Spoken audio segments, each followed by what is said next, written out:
Sure, whatever. Yep. Yes. Yep. Alrighty. So, you guys have all been accepted to come and study at one of the most prestigious schools in the multiverse, Strixhaven. Here you can study just about anything you want, magic, history, how that all unfolds, how they work, but it's not so much about learning to use magic as around learning magic for the betterment of knowledge and in use in other spaces. It's here that a lot of development is done in understanding how magic works and how other things work through enhancement of learning via magic, such as like speaking with dead to understand long forgotten histories of the past. We have people here who've learned the mathematical equations to specifically manipulate the flow of a spell to achieve the most desirable effects. We've got people who can literally work on the balance of a knife's edge between life and death and how that cycle is impacted over the greater ethos of everything that happens in the universe. And then we've got those who see the art in magic and what it can do, creating experiences of people that is just not possible without other means. And then we have those who understand the word, the use of speech in magic, and how magic is impacted by speech, and how a well-placed word, a sharp quip, or an even sharper wit can change the flow of history. It's your first day.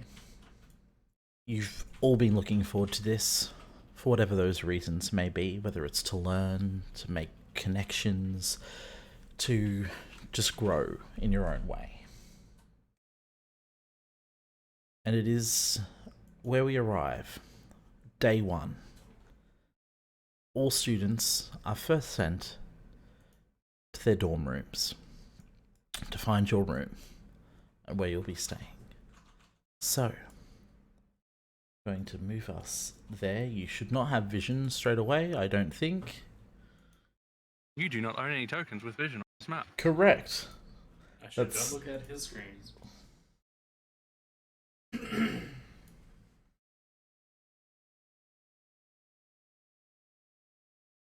Alrighty, has everybody got vision now? Yes. Indeed. Perfect.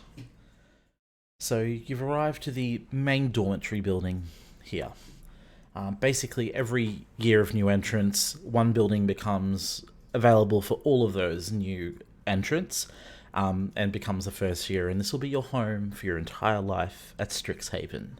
The dorm rooms are large and accommodating, they're fully serviced, they have everything you need, it's all covered by your tuition. The first room you walk into, you come through a nice entryway, and these are magically controlled spaces as to be expected. They're a little bit larger on the inside, the power of dimensional spaces. You come to a nice sitting room, there's lounges here, there's dining tables, kitchen and storage just off to this room. A lovely warm hearth with couches where you can probably see yourselves sipping cocoa and discussing the greater philosophies of the use of death magic in uncovering long-forgotten histories in the Lorehold archaeology wing. But feel free to go and explore as you do and pick your rooms. The four of you do arrive here, one by one, and I would like us all to potentially introduce our characters as you all wander up and enter this room together for the first time. Let us start with Gem Atria. Who do we see? And introduce yourself to the party, please. Alright.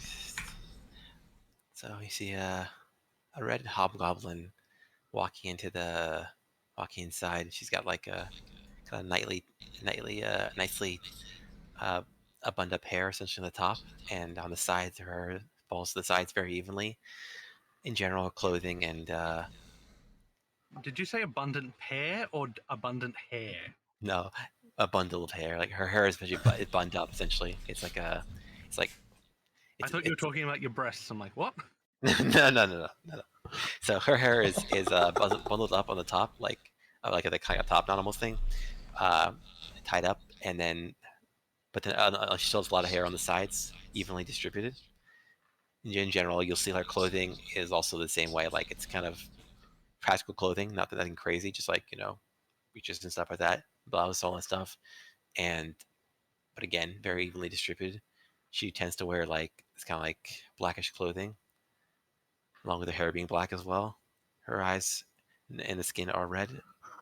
She walks in kind of like just looking around very aimlessly. She's not really looking at people. She's just looking at the environment, focusing on where she's going to live, and not really pay attention to anything else.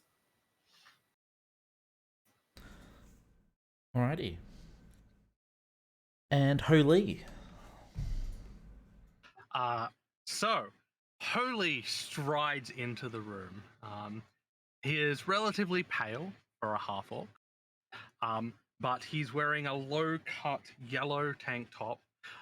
Over that, he's wearing a leather jacket. He has tight leather pants, and black leather shoes. He has a pair of absolutely fantastic sparkling pink glasses that he wears all the time. And the moment he walks in, my new dorm, fantastic! I cannot wait. I look round to see who's round here. And if you pay attention, you actually see that his pecs are bouncing in excitement, and he pats them and he's like, Dwayne, Arnold, calm down. We shall have friends soon. Oh no. Oh no! Thank you. I just... Well, we become very well acquainted with Dwayne Dwayne and Arnold. Arnold. Yes, you will. Okay, thank you. Goble. So Goble, he's just a small little halfling, and his face and skin is quite deformed looking, and he just doesn't talk much. Okay. And Kana.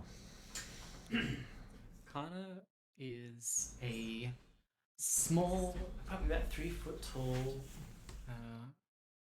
weird little mushroom fey creature. She has a little lavender, simple dress, and her dark purple hair and pigtails with ribbons. And on top of her head is it's like a giant mushroom, but it's not made of fabric. It looks real.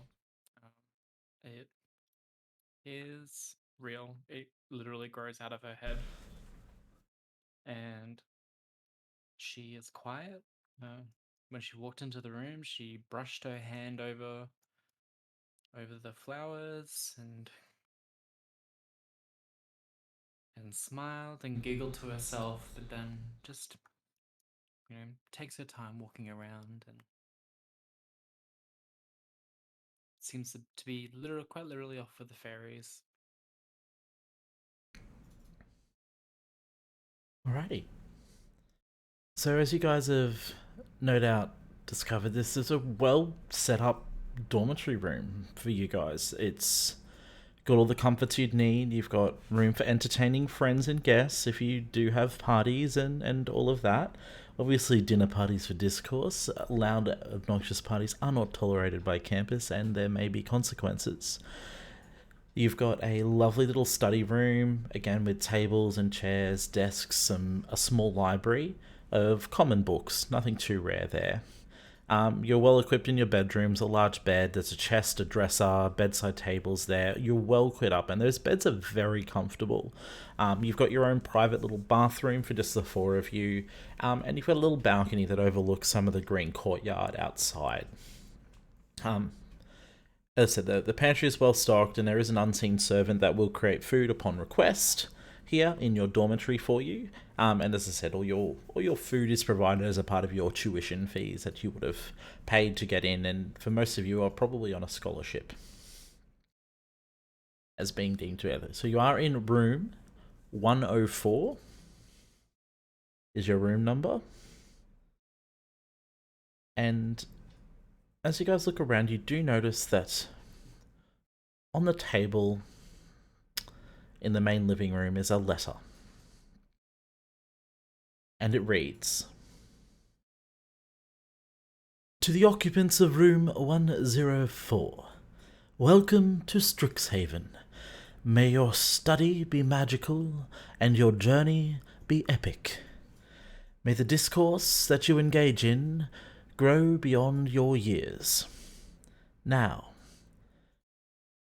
that is out of the way, I wish to remind you that you are expected to be at the Biblioplex today for your Induction challenge. Should you be successful, you will be awarded your first points in the Dorm Room Cup. Or throughout the year, you will be awarded points for outstanding contributions, excellence, and perfection of behavior. Likely, if there are any moments of misconduct or derogatory comments about your students or general breaking of the rules and regulations of Strixhaven, points will be deducted. Every year, there is a grand prize at the winning house can done that is donated by our alumni. A hoard of magical items and gold that will definitely go a long way in furthering your studies. And should you be unsuccessful, well, there is the dunce prize as well, but you're not sure you want that, and we'll go over that when the time is nigh. But make your way to the Biblioplex when you can, when you're ready, to see if you can earn those first few points. May the best dorm room win." Is this signed by someone? Just administration. Okay. Faculty and administration. So geometry clasps their hands together and says, how exciting. I'm glad to see you get to go to the Biblioplex. Are you not all excited? I hope we put on a good performance. Yes, I'm excited to work with you all. Very excited. Is this a team challenge or is it solo? It seems to be a team's challenge. Oh, lucky for you. You'd all be behind me in academics. I'm so glad I can help you all. I guess we should introduce ourselves, huh? We have just all met. My name is Ajam Achuria. I'm Kana Mord. Holy sheet. And this is Arnold, as I point to my right back. And this is Dwayne. Are you As I sitting point to down, my Ollie? Yes, I am. I'm gonna run over and try and pat them. As you pat them, they like jump in excitement. Oh, are they hairy at all? They are not. They are perfectly shaved. Okay. Good boys, good boys. Or sort of the sexual harassment. All right, got it. And I'm Gobel Barzul. So. Well, it's glad to meet you all. Interesting. So, do you want to go straight to the Biblioplex, or do you have anything else we want to do? Well, it sounds like we're expected there. We should definitely head there immediately. I'm happy to go with the flow. Sounds lovely.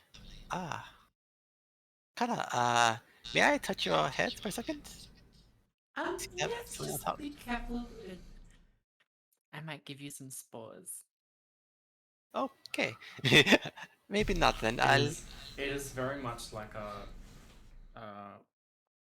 large, healthy mushroom that's like bigger than a head and has like condensation from the life it has. Oh boy. Like Okay. it's like a full mushroom. It's not. It ain't a fake. Okay. I'll take your word for it. Well, that's very fascinating. Just curious how that even happens, but well, who knows? It's a crazy world out there. I'm a hexblood. This is my crown. Ah, I see. All right.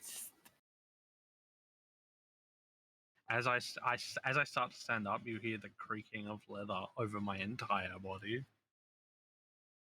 Oh god, like that person with Velcro or like all like like latex You or know, whatever. well, you know, like wet leather is like. So if we have a challenge to do together, perhaps we should discuss our individual skills. Like personally, I'm a wizard. This is my goal. I am specializing in the standard spells, you know, the magic missiles, the shields, and all that sort, and focusing more on ice spells, like the rays of frost, frost fingers, and I have a tiny bit of healing if we need to as well. Wow, that's lovely.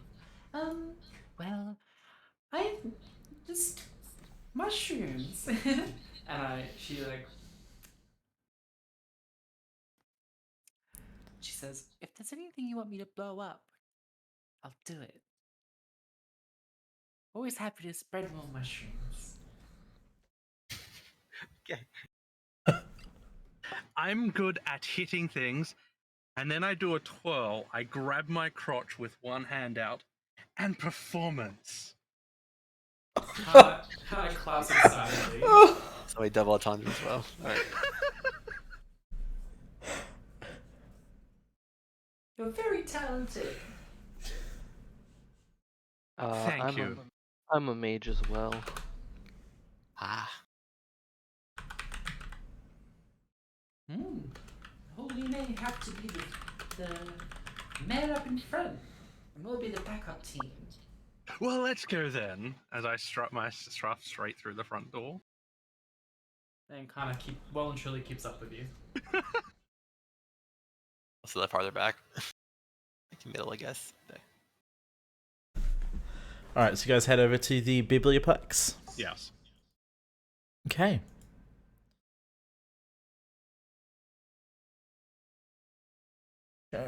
You won't have tokens here yet. I'm just dragging those in now.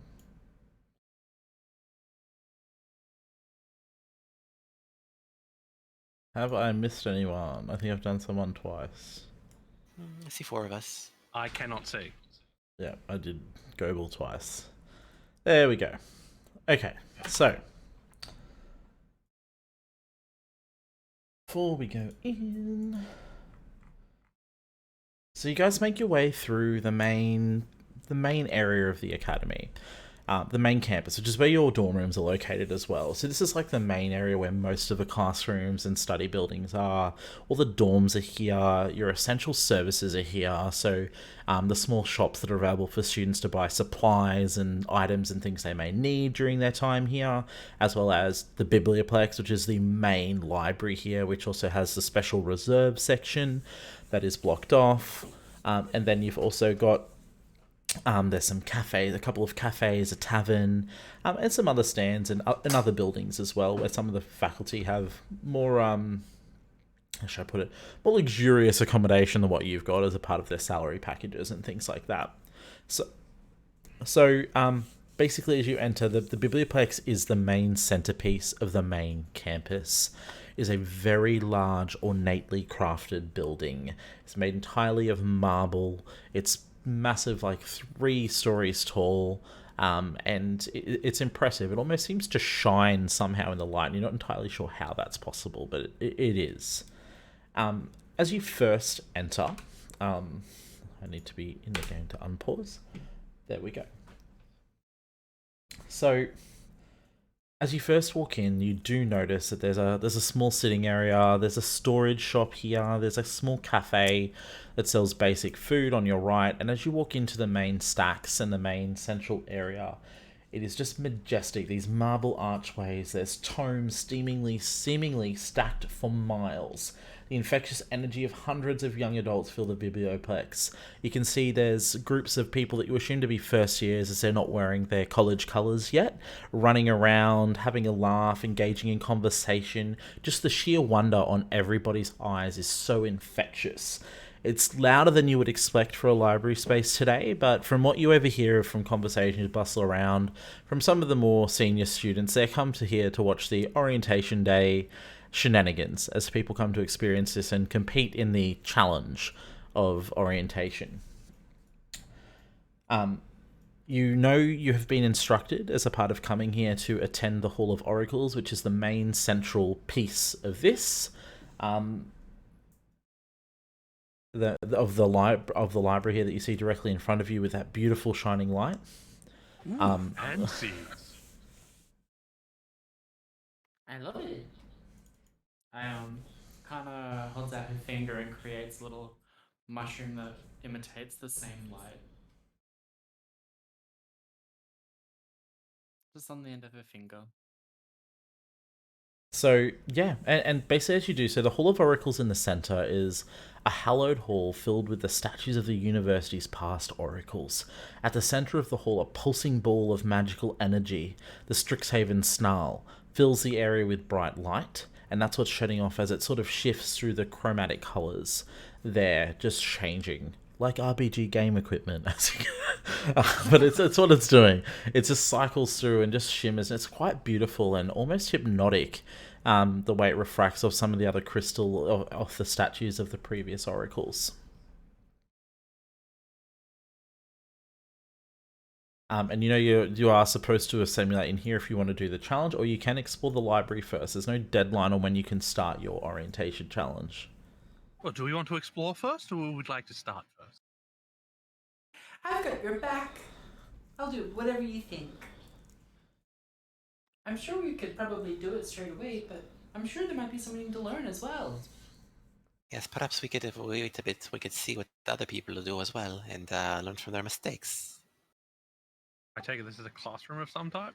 Yeah, it's just a lecture. It's a little lecture theatre, so you can see there's like a little study room and lecture room. Yep. So these are sometimes hold seminars and lectures in these rooms in here. They're not commonly used, and sometimes they're used as exam rooms during examination blocks. Up the back there, Holy, you'd be probably quite interested in that section. That's actually a small gallery of student works. Ooh. I'm going to spend a little bit of time investigating. There's some lovely paintings, so make a investigation check. That is not investigation. Investigation is this one. Oh, Okay, Off to a good start. First roll of the game, yeah. So you don't really notice anything, names or anything that really stick out to you, but there are some great paintings. There's a few sculptures that, like, one that's quite impressive that you all see is it's an ice sculpture, but the ice isn't melting at all, and it's clearly been there for quite some time. Some form of magic that's managed to keep the ice to keep its shape, but there's a little flame burning on the inside of it somehow. It's quite beautiful the way the light of the flame then refracts through the ice. You also see some stone sculptures. There's some vines intricately grown into a mural on one of the walls. And then just some standard paintings that have like really interesting texture to them. And you're not quite sure how they've managed to get that done, but it looks stunning. I'll investigate as well. Yeah. It's so pretty, Jim. Look at this ice. Is this the kind of thing you do? Yes, it's quite pretty. I don't have that level of artistic still, but it is. I just quite appreciate it quite a lot. So one thing you do notice, I guess one of the names you notice on one of the smaller pieces is obviously one of the older ones. It's been here for quite a few years, but it is quite a renowned artist that has made a name for themselves after their work in at Strixhaven, after they graduated from the Prismari College specifically. What is the name? June Liu.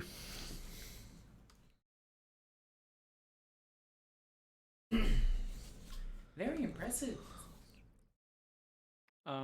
What did we need to know for what do Um, we need to prove for our We're just looking around at the moment, seeing if there's orientation? Sorry. we haven't started it. We're just looking around at the moment, seeing if there's anything we can learn from around here first. Yeah, And- what was in the letter? That did we to learn head to the Hall of Oracles for you're going to get a challenge. There's there's a test or a thing, an activity you do as a part of your orientation. Yeah, we it's- haven't learned anything from but- the letter. Yeah, but the Biblioplex is a big renowned thing. No, the letter just told you to come here as a part of your induction and orientation. Yeah. And sorry, Jem, with the art you discovered for June, she's actually renowned more as a performance artist now, known for her dance, working with elemental magic, and how she basically does these beautiful choreographed pieces with illusion magic and elemental magic all woven together. And you looking at the art piece, you can see why she progressed on from visual arts with your investigation check.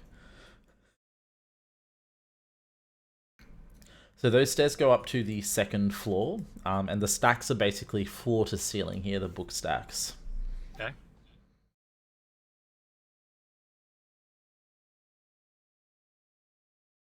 You can go up to the second floor if you want. It's just something you obviously have to all do together. All right. Yeah, that's fine. Sounds good. We'll go up. Is this a elemental? Oh no, this is a astronomy. It's just a magical circle with some gemstones up on like pedestals. You can say it's probably looking at it. Make an Arcana check if you want to work out what they're trying to do. Yep.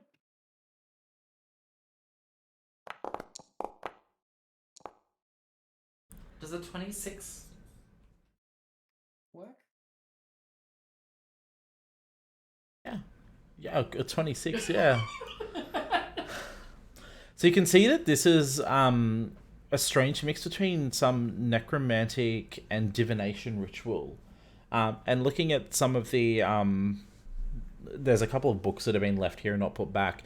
You'd suspect it was some like final year Lawhold students potentially doing some research here on a project. You really can't get much more than that, apart from there's some form of necromancy and divination at work here.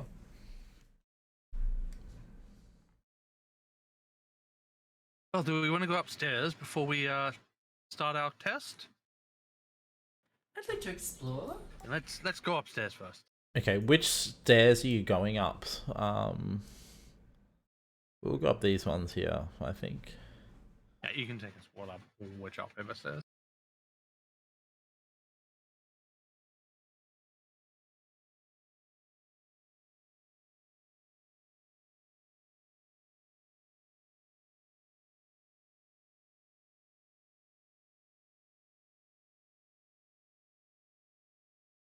As you come up to this area, again you see some more classrooms. You see some stacks. So these stacks along here are actually the special reserve section, and you can't access them Yet? Yeah, you know you need special access to take any of those books. And as you look at them, the bookshelves actually look like they're shrouded in shadow. Like you actually can't even really see them as you look through. They do require special access granted by a faculty member to be able to access that reserve. Again, there's a couple more lecture halls.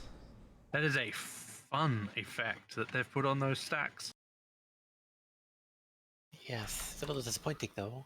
I'd like to read them, but it is inaccessible. And then here is a little amphitheater, like a special like auditorium, more like a theater hall. This The one. moment Holy walks in, like his pecs start jumping in excitement. I can't wait to perform here. Oh, I can't wait to see it. Please, holy shit, calm your tits.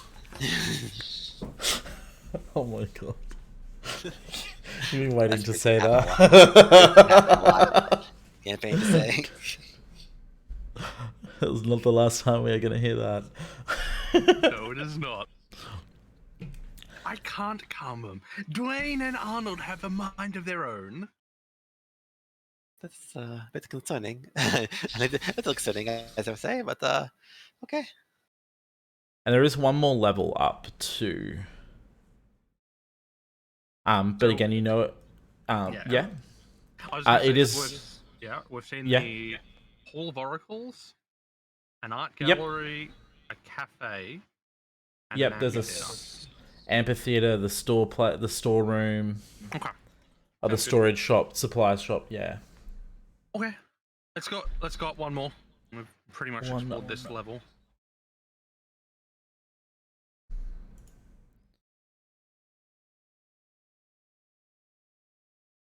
You know, I just realised that the stairs don't all match up on this for some reason. I wouldn't worry about it. Oh no, the stairs you went to are the back stairs to go up Yeah. and down. They don't go to the third level. Yep. Who am I missing? Kana. So these are some more study halls. So these are literally where you would come up to find a quiet desk. It is quiet up here. There aren't people running around. There's a couple of like older students. All of these are in their second to third and fourth years, as you notice, because they are wearing their house colours. Sorry, their college colours. This I is mean, not a same thing. copywriter. I probably won't be spending a lot of time out here. After all, I am loud and proud. As I But say, the- way too loud. A couple of these sections in here are a little bit more sectioned off, like you noticed, but there are Yeah. more. Most of these aren't. The back 4 rows where Goebel is now are a reserved section as well, but everything else in here is just standard fare for students to be able to access. Okay.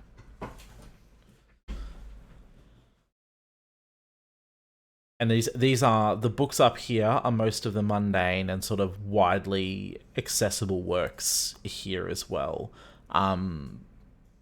Okay, so if we want to Yeah. know anything that's general knowledge, we can come up to this third level. Yeah, you're probably going to need help from the librarians Of to course. find anything up here because it is so broad and general. With the categorization here, obviously Dewey Decimal isn't invented yet, so it's a little bit hard to find what you need. Yeah, Alright. okay. I must say, this floor is my favorite. It's quite lovely up here. Very There's so many books to read. yes, many books, and also it's very symmetrical. Do you like symmetry?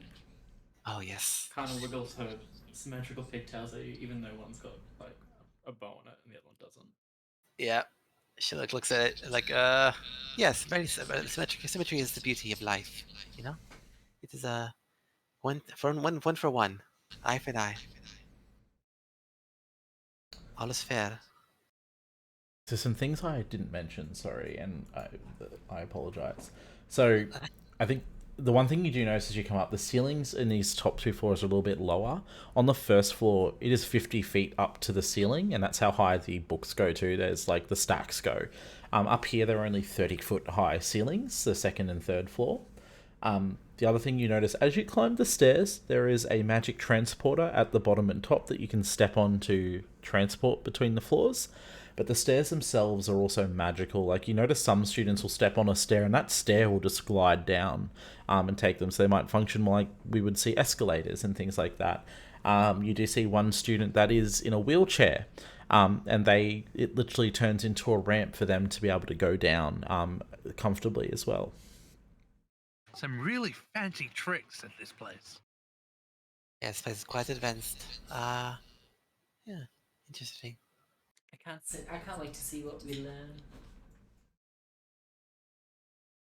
Well, how about we go back down to the bottom floor? Okay, should we jump? I don't know about jumping, but maybe we can take these moving stairs. Yes, I probably think that's probably more rational. I'll take the sake of this moving stair, I guess. So heading back down to the ground floor, first floor. Yes. Yes. It's scenic route.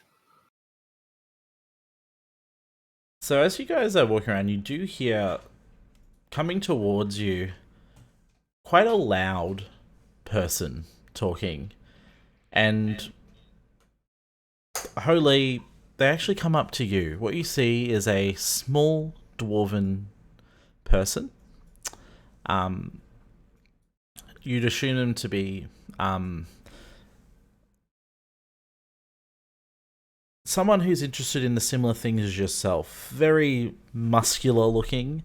Wearing actually like there's like wrestling leotards. Yeah.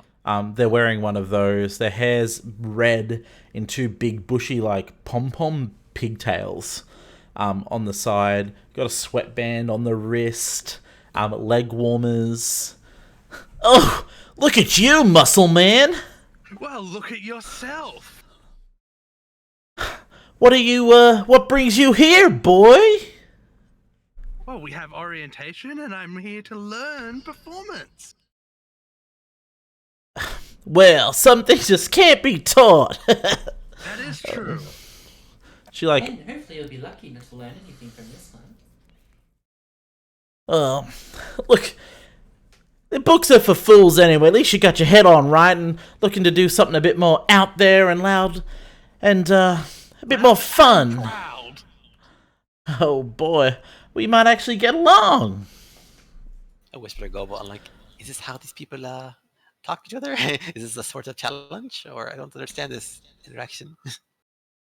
In your head, you just hear, I don't know. It's all new to me. I nod. Name's Greta. The name is Holy. Pleasure to meet you, Holy.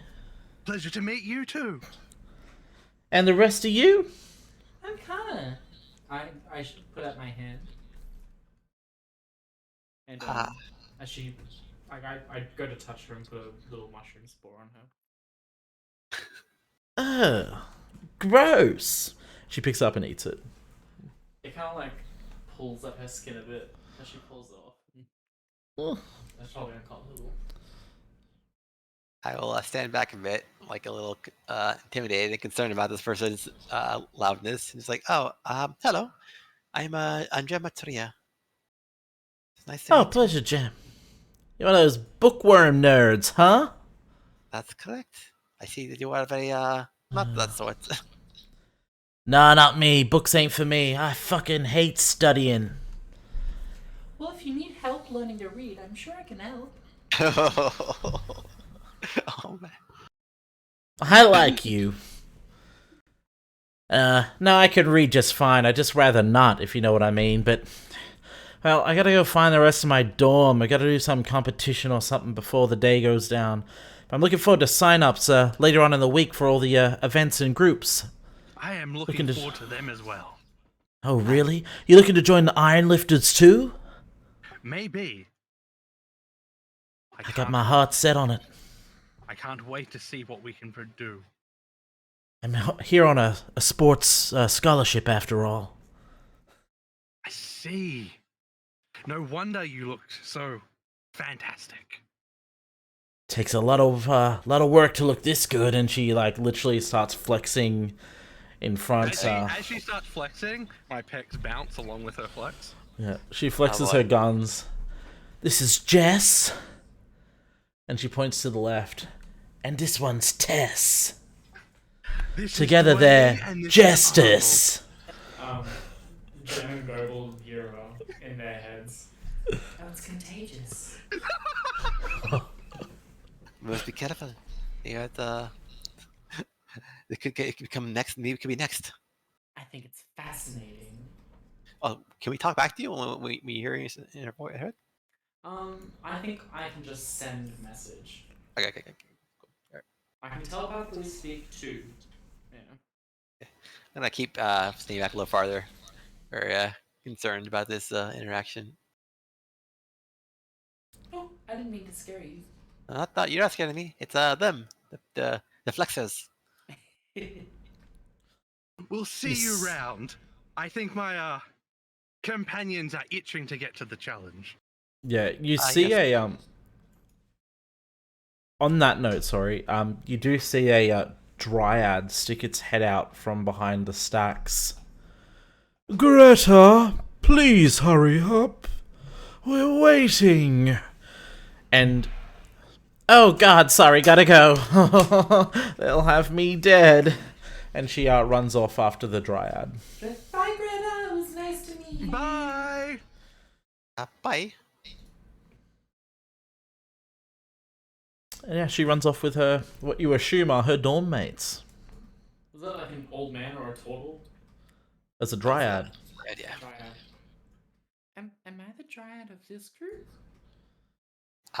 You seem to be the most nature-oriented. I nod. I hope I don't sound tired like him.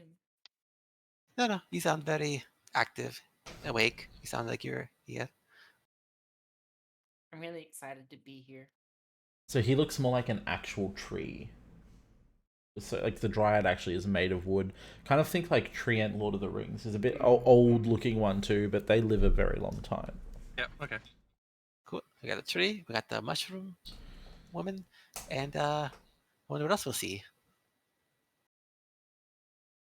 Well, this is the finest place to learn, so I am assured we will find and meet many a fantastic person. I'm a little shy. I'm not used to really meeting people like this. I've spent a lot of time alone, so I'm trying my best. It's okay, Akana. There's many years for us to get you out of your shell. Oh, that's so sweet of you.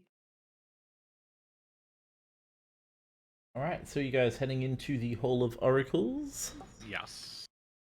Alright.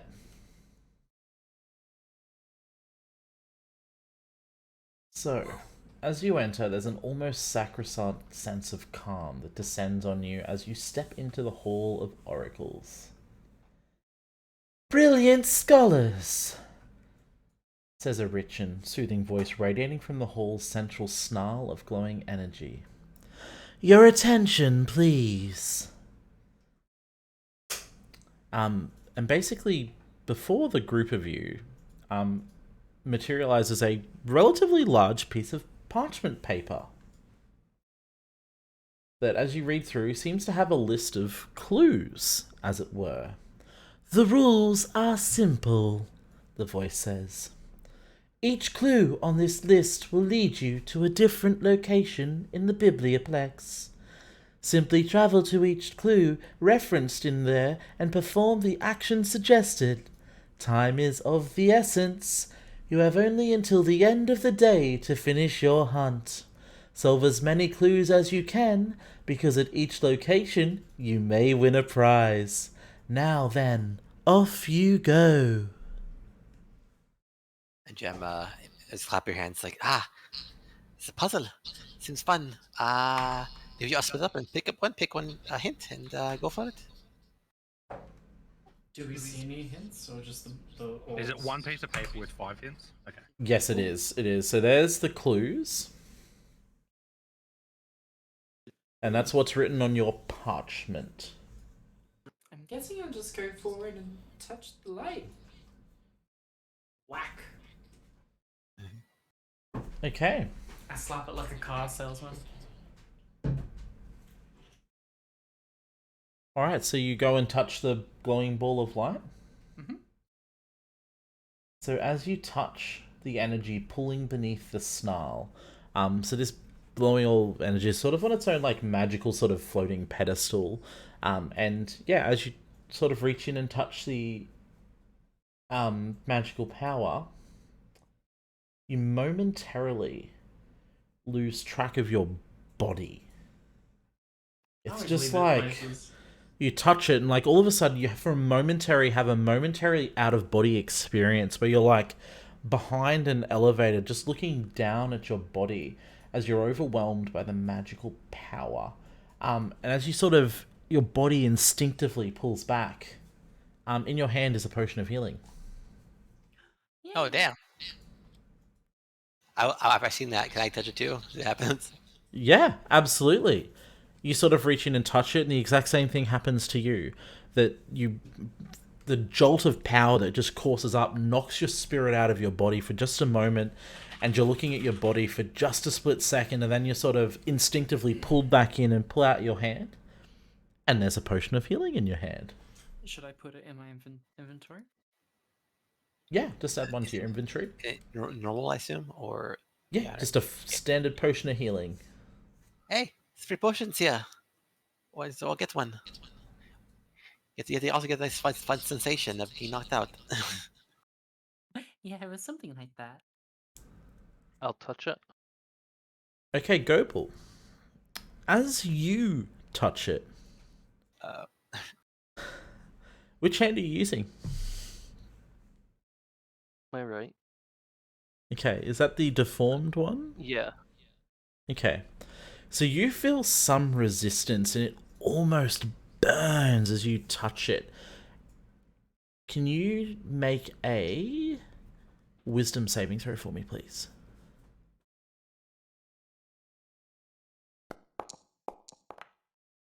Okay. Nice.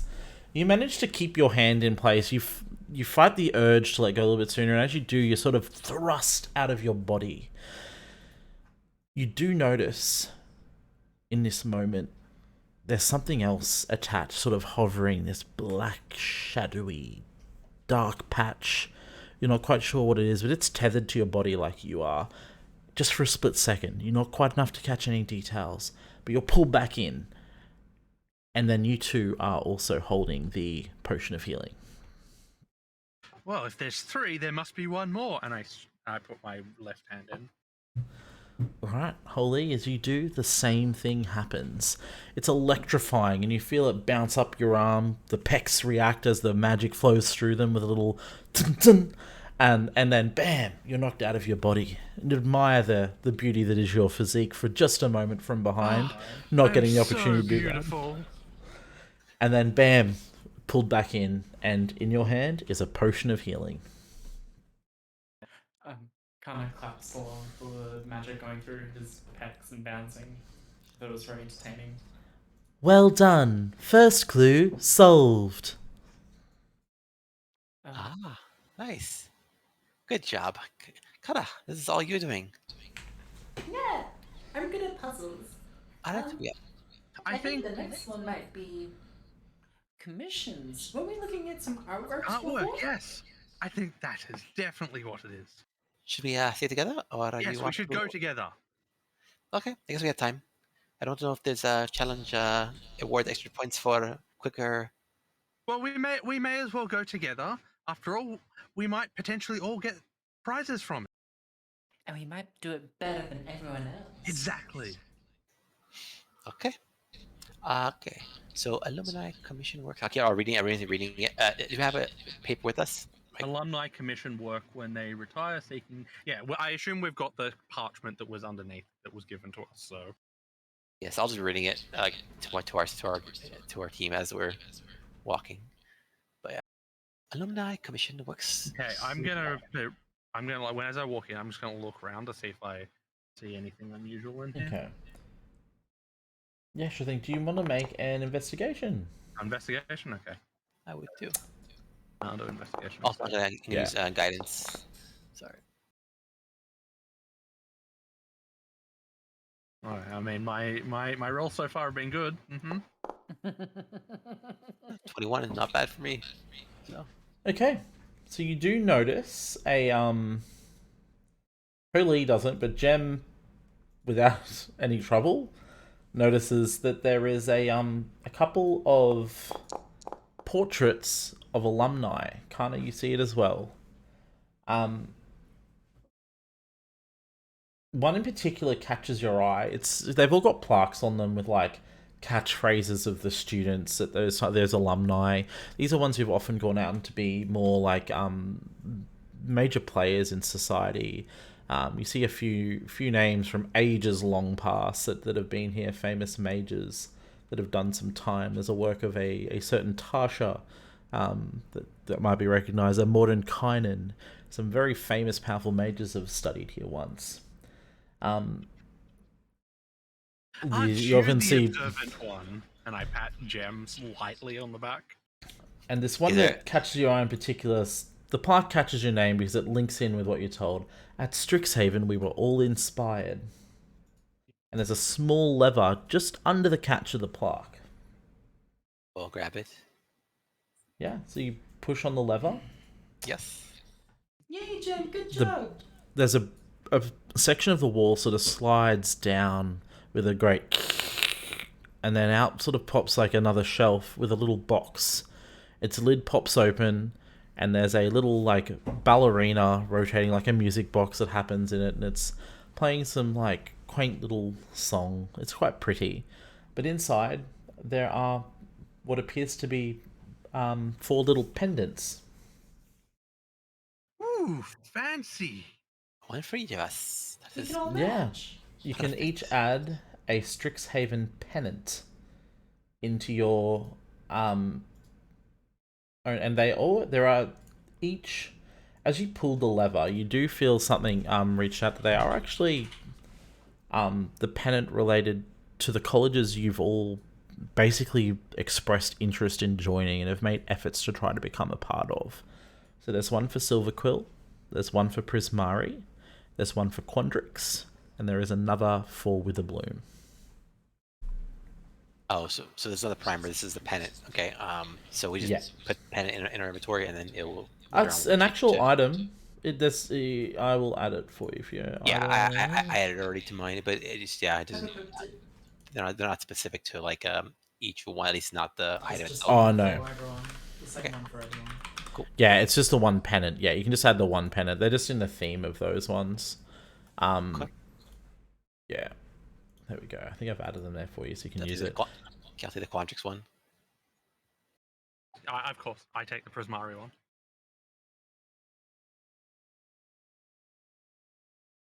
This is quite fun already. This is fun. So what's the next clue?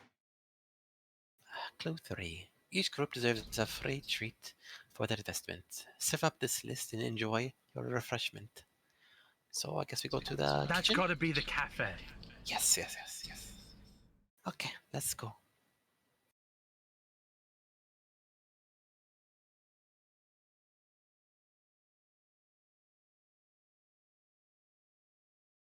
Cafe's right, isn't it? Yeah, it's the green okay. room.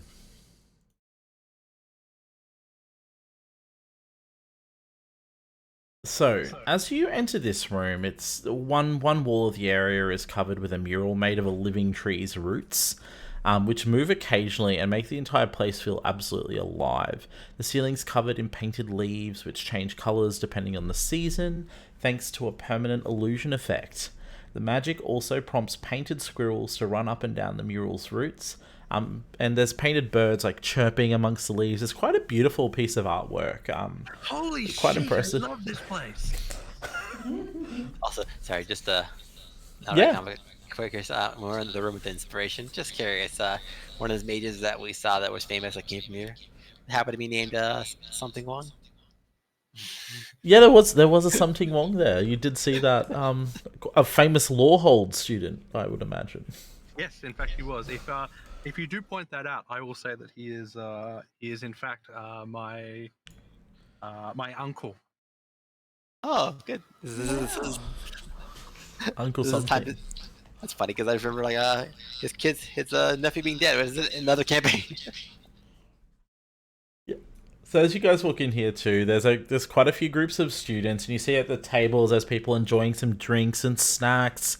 There's people having like some toasted sandwiches, crunchy frog legs on toast. There's a beautiful like rainbow carrot salad that someone's eating. It's just some nice simple food, like nothing too fancy. It's all pretty basic, but it's wholesome and yeah, well made. Everything made with love. A little homey feel to it too. You do see there's one person, a small gnome woman working behind the counter. She is the only worker here today, and it is quite busy. I'm gonna go up to her and say, "Hello there. We have this," and I present the list to her. Oh, well. Sugar, you should have been here for that. Well, look, just how about you come back here and give me a hand, and then we can talk about the scavenger hunt after. Absolutely, I'm gonna go back behind her and like try and help her out. Yeah, cool. Now, you all made sandwiches before? Yes. Alright, can I get you please to, just Yeah, go and make those sandwiches. Here's the orders. The ingredients are all labeled. It's not that hard. I gotta make some coffees over here. You'll be right for a moment? Absolutely. Alright, I'll just get me through the rush, and then I'll get you lot sorted like a bunch of sugar plum fairies, alright? All right. She goes, wait, can I Megan. make... Anybody helping? Can I please get yeah. just a... I'm helping. Yeah? Yeah. Helping and also casting guidance to help. Nice. What are we So doing? it's just How much of a visibility check or not? straight dex check. Okay. For how quickly you can build sandwiches. I'm getting very bad memories from like Overcooked. I was like, oh no. I put a mushroom on everything I touch. It's healthy, man. It's good. Okay. Kana. You not great. I have a 19. I have +2 is 21. This is the guidance. Out of all the things I could have rolled, it had to just be a flat dex check. Yeah. Oh, okay. So.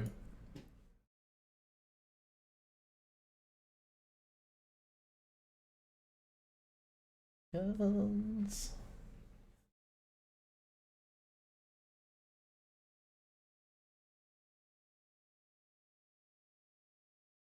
I'm curious. Do we see other students running around doing the same challenges as us too?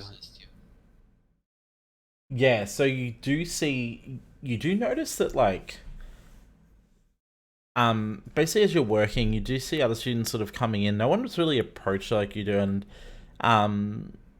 you can see she doesn't really hand them a whole lot. But yeah, there are students, you've seen people running around. You suspect that not everyone's maybe been given the exact same clues, but for the most part that everyone's been given like on the same kind of challenge. You can see groups now with their checklist, and you realize what the parchment is they've got, that they're running around doing different things. Like you saw some groups running into the storehouse shop of student supplies and newsstand, the bookstore there. So things like that. There are people around doing the same thing, like quite a lot of groups. It's why it's quite so rowdy in here and all of that. Okay. Also, if I can, as part of this, I'm not sure how much it can help, but like I will use precipitation to like help if I can. Like, if I can help use it to clean stuff, I can use it to like warm or flavor the food. I will also help using that. Yeah, absolutely. I'm gonna use Druidcraft to like make all the fruit and veg like really delicious, and make lots of mushrooms, lots and lots and lots of mushrooms for everyone. Mushrooms for all. Okay, so as the rush comes to an end, so you guys spend some time helping her make up the orders and getting everything sorted for her. The rush starts to settle down as all the orders are out. No one's really coming in at the moment.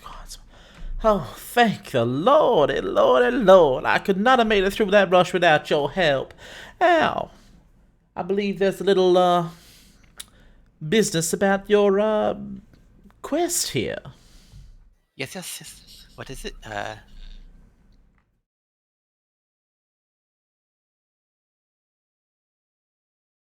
Serve up the list and enjoy your refreshment. Okay. Well, since your lot are the only ones who deemed it appropriate to give me a hand, normally I just mark off as complete you found the answer, but I'm gonna give you a little something out of my own pocket. I could not have done this without your assistance. Can I get each of you to roll a d6, please?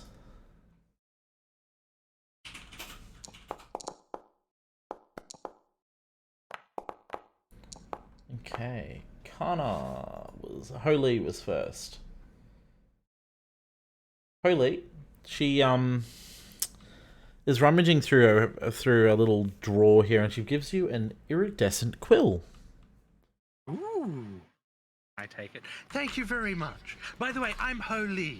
I can't wait to spend my time here. Oh, pleasure to meet you, sugar. Oh, you little one. Aren't you just adorable, that little mushroom top? Oh, you're just the sweetest. You?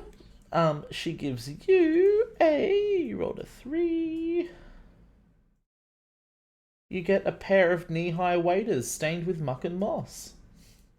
Wow, that is absolutely perfect. pants? Wow, that's okay. They're like gumboots. Oh, that's really cute. Oh, wait. And since she's a gnome, so they'd probably fit you. Yeah. They will fit you, yeah. It's almost like you guys get the feeling she's going through a lost property bucket Yeah, as she's pulling Yeah, these out. Gem. Gem. That one. I did walk in here without shoes on. Gem rolled a 6 as well. You get something quite interesting. And you can tell this is probably like leftovers from making the sandwiches. A bread roll cut so that someone could spread bread on both halves without ever lifting the knife. So it's in like the what are they called? The Omni circle or whatever it is. Oh my god. Mobius. It's a Mobius strip? slice. Oh my god, it's the infinity symbol. Perfect. Oh, I love that. Yeah. That's hilarious. A round bread roll cuts so you can spread butter on Oh. both halves. Yeah. It's perfect. Thank you. It's very symmetrical. And then Gobble. Oh, don't worry, I haven't forgot about you. Aren't you a little tough-looking one? Got something extra special for you. It's moisturizer. What did you get? Okay. This just seems to, you just seem like the type that might want this. If I could get up to a little no good from time to time, I got you covered. I bow to her and say thank you in her head. Do I see it? No, she just hands, just like you've all been handed something. It's just a note, but that's what he gets. She just winks at you. Now go skedaddle before I get another rush in here and have to put you all back to work and you'll lose this little competition. Oh, Thank you. We didn't catch your name. Oh, that's so true. How rude of me. It's Isla. Thank you, Isla. I was sure to be back to eat here. I hope so. Ain't nobody know how to cook like a fizz bottom. I leave a bunch of very sleek coloured mushrooms on the counter as I walk out. Oh, darling, I appreciate the gesture, but I like to keep a little clean. Could you not? They're delicious. Just put them in the food. All right. okay. Next one is beds. These leafy beds aren't always what they seem. Give them a pat and see what you glean. Where do you find the dormitory or the sleeping areas? I don't know if... So, okay, hang on. Okay, so I apologize. This is my bad because these maps are not official. There's a section from the official thing that's not in here. So, one thing you noticed as you walked in, there was a lovely little garden where you could take books to read in the garden and lay out on the grass outside. I suspect we should be going to there then. Yeah, roll, and I probably should have made you roll an intelligence check actually. Hold on, that's my bad. DM gave you free stuff. Yay!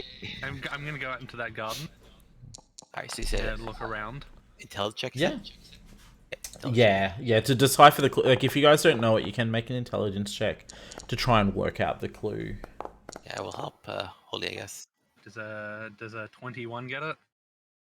Yeah, you so you'd know there's the garden where you saw people bringing books out here to read is sort of down to the Okay. right. Oh, wrong way. Sorry, Holy, the other way. Okay. I'll just move you all there. I can't get out of there. Like, Okay, yeah. I'll close this every time I open it.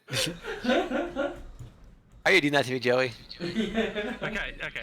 Oh, this is fantastic. So I'm going to look around. So it's quite a lush. There's a with your check too. You notice that there's a couple of the shrubs in this little garden don't look quite normal. I'm going to walk over to those shrubs then. Start patting shrubs, I guess. Yeah, I'm going to pat the shrub. That sounds about as good as anything else. Yeah. So it says, yep. So Yeah, pat actually, the- give them a pat. Yeah. You need to pat the shrubs. The shrubs that aren't normal. Kind of pag spree.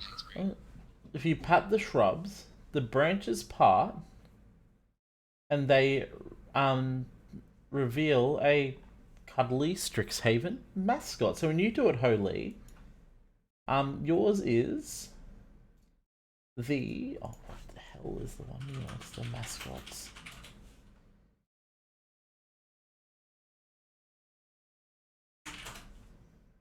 Oh no.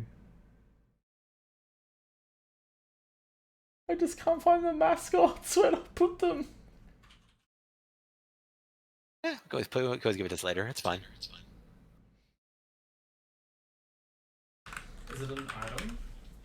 Okay, so you find Yeah,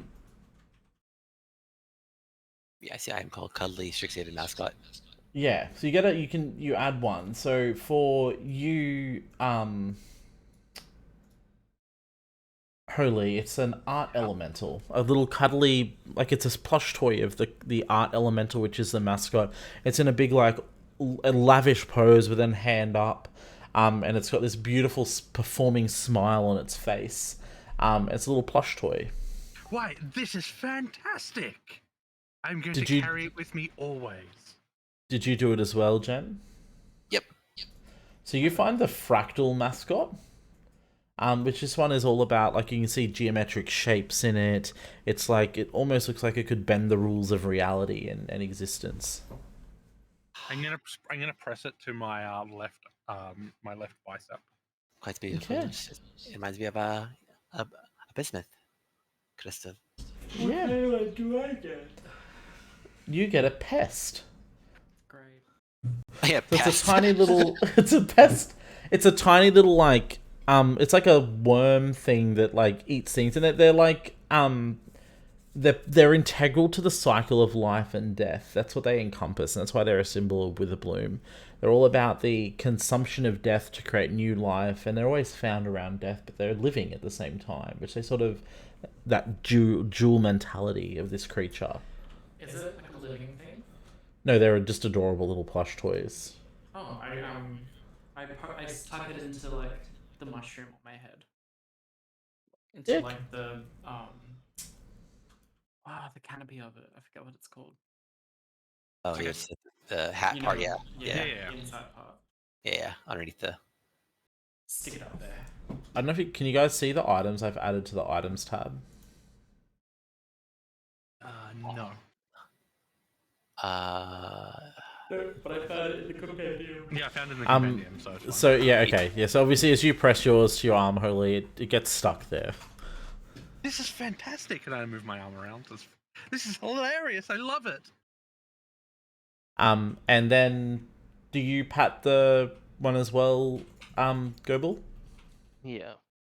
Yeah. So you get an inkling, and yours is like an adorable, like, humanoidish sort of shaped blob of ink in a really cool pose, and it's like got a little quill in one of its hand. It looks adorable, but it's like a plush toy blob of ink.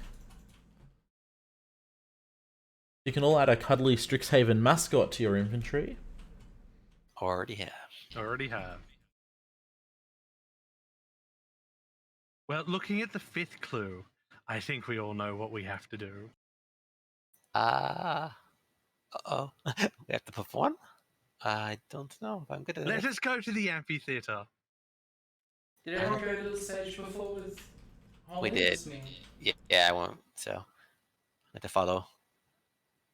Holy, this is his time. So It's time to shine. yes, seems like all of these clues are based on colleges. So it's interesting. I'm going to go in. I'm going to go up on stage. I'm going to take out my pan flute. Yep. Take a few pens. Take out And your. I'm going to start. I'm too sexy for my shirt, and I'm going to roll with advantage. This is your Yes. specialty. Yep. I gave him. Is that your thing, or because I gave you The inspiration? inspiration. Yeah. I'm going to use inspiration to do the opening tune and start singing "I'm Too Sexy for My Shirt." You guys are... Fuck me, that's a good performance. Not 20, so yeah. Yeah.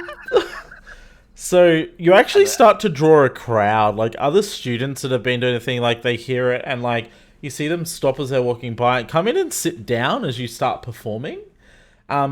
This is an amazing show. You guys really get to see that Holy really turns it out on the stage. And when you stop, there's like an applause. Everybody who's watching you stands and applauds you. And you hear a few murmurs that once you're done performing, they start to walk away. Oh, that one's a one to keep an eye on for Prince Mari. Thank you. During the performance, I walked around the crowd and gave everyone mushrooms. By the way, during the performance, I am using prestidigitation to make puffs so my hair moves as well. Oh my god. Okay. And as you started this number 2, sorry, a absolute number of like floodlights magically came on and illuminated your performance as well.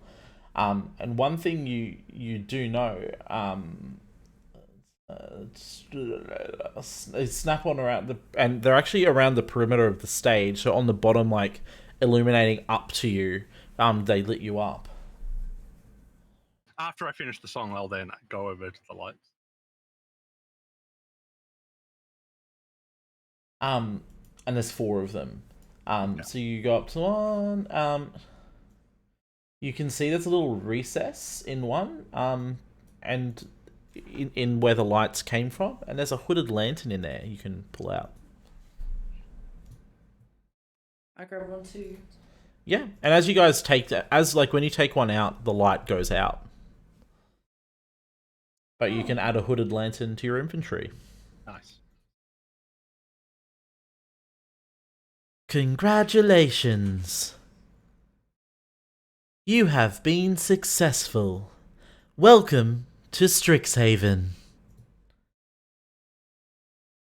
Oh, that's it. We did it. Nice job, everyone.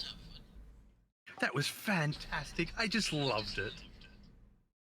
And it seems surprisingly easy. I'm a little concerned. Interesting. 10 points to dorm room 104. Oh, points. I think that's us. Yes. Now the question is, how much points do we earn? Or what was the maximum? Could we get more or less? Or I don't know. Carter's face changes immediately and just goes, "We have to get the most." Yes, I agree. We must get them all. Do we see other people still, I guess we're done with that. Do we see other people still scurrying around to do things? Yeah, there are still people doing that. They're running around, still doing their challenges, sussing everything out. Can I go into one of the rooms, where, let's say, can I go to the room where, let's say, there was the room upstairs with where the library, essentially, the library with the inspiration place. What place we went essentially first? Yeah, you can absolutely head up there. Okay. Is everybody happy to go up there? Yep. As you do it, you can hear obviously all the noise and the hustle and bustle from downstairs has stopped.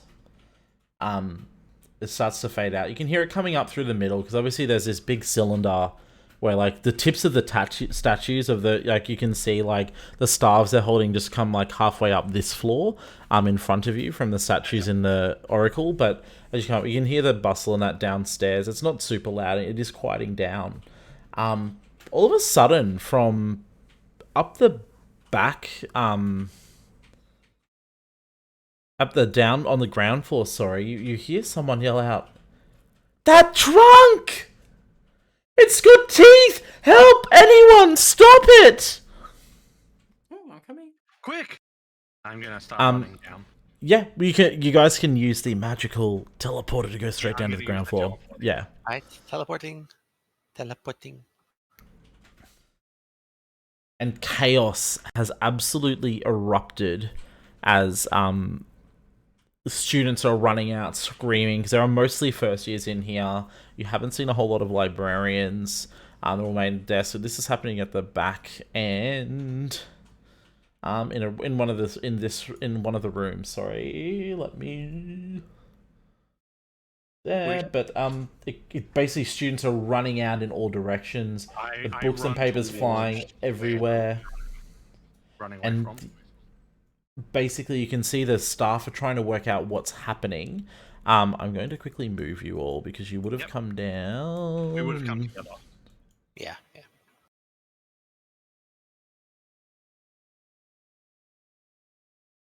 Where are you all? I'm right in front of the Arcane Room. Okay, yep.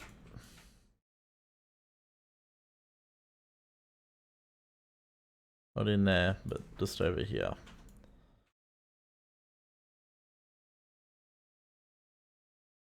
I'll be behind Holy. But basically, you can see the staff have been carried out and the swarm of students running in the other direction. You see a half a dozen old trunks sort of strewn about this room in here. Large wooden frames, yeah, in there, and clearly it looks like the role-playing guild was setting up for a show. However, absolutely rampaging through the mess in what is now a mess in there, you see a mimic. Oh.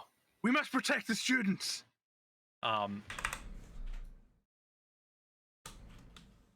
Is it acting to attack people? Or is it just you can see there's one student who it's like up against the wall. It's got like a student just up against the wall. Rush in, and like go in, come up behind it and try and attack it before it like injures that student. And I'm gonna try and attack it as well from ranged at the same time. Yeah, can we? Yeah. We will go, because unfortunately no surprise round on it because it's aware of what's going on, but let's enter combat. Yay, first combat. Do I start behind it or do I start further away? I would say you can probably start within range so you could get to it with your movement. Okay, I'll just say that. So you would have started initiative the moment you sort of saw it and saw what was happening. Yeah, you rolled really dodgy. Lucky you guys. Alrighty, so Holy, you're actually first anyway. Now you get to see a performance. I'm gonna rage. Yes. I would like to perform. And I'm going to recklessly attack. Absolutely. That was almost. This is how you hit things. Aw. +2 for rage damage. So 12 points of damage. Yeah, 12 points of damage.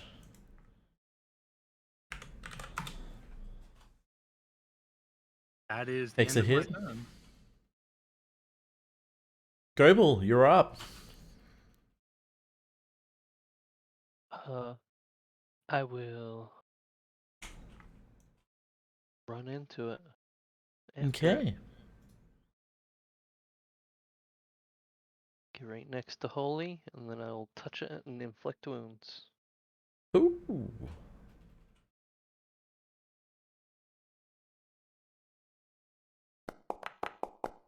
Holy crap, that's a lot of damage for like level 1. No, that's an attack roll. Okay. No, yeah, that's like a 3d10 damage. That's a hit. You do up to 3 damage for that. Like, yeah, it's pretty strong level 1. But you gotta remember you can only use it like twice. Sure. It's melee. Yeah.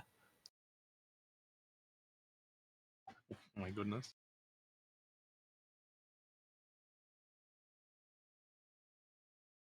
And I'm all done. Okay. Oh. So you did a nice bit of damage to it.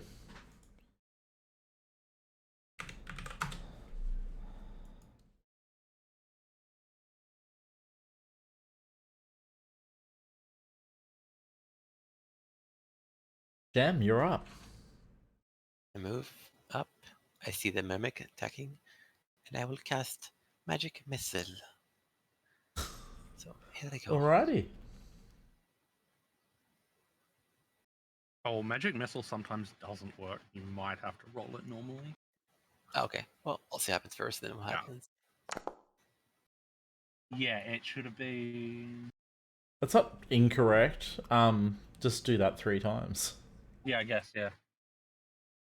Just do damage 3 times. So yeah. Holy crap! I'm lucky. Nice. Magic You missile do Jolt. 10 damage. Look at that. It's gonna get a turn. So, You also just that the magic missiles are going to go in like numbers, like 1, 2, Like 3. fantastic. one magic missile. Ooh, missile 3. That's what it looked like. It looked like these numbers stacking. So just like glowing golden numbers facing the middles. Okay, it is going to try to bludgeon you. Who's it bludgeoning? Holy. Okay. Because you're loud and obnoxious and in its face. Hey, It would have normal on me anyway because of yeah, okay, yeah, so yeah. Oh, why did I do that? I don't Hold know. up. I'm pretty sure. First one is 6, looks like. Plus, No, I don't know why. Yeah, no, it should have advantage if yeah. Because reckless. Why So, reckless? Yeah, that's right. I just did something I shouldn't have. Can you see my rolls? Yes, we can. They're not hidden. Oh, You rolled a 17, Yeah, we saw. Yeah. which does not hit me. okay. That does not hit you. Fantastic. Okay, that's the end of its turn. It doesn't have multi-attack. Poor There we go. Mimic. Oh no, not the mimic. It's Kana's turn. Yay! I'm going to hex it.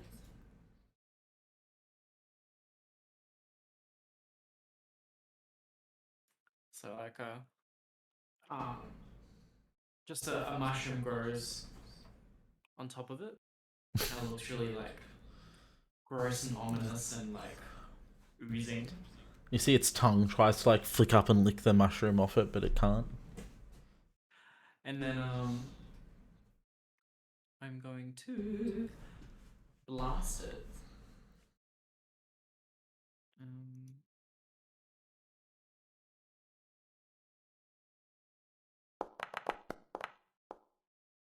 Does a 15 hit? Yes, it does. So I'm going to. Did we make it do a save yet? No. What for? We've Well, I've gotta only pick a had stat. attack rolls, so. I've got to pick a stat for it to drop.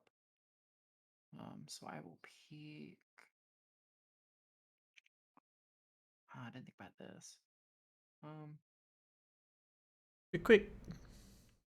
Just ability checks. I'm gonna say dexterity. I'm gonna drop it on it. Okay. So I'm gonna roll the damage for that and.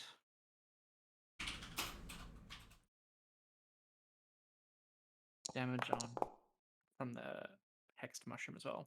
So when I blast it from my hand, where it hits the mimic, more mushrooms grow out. But they seem to like really suck on it.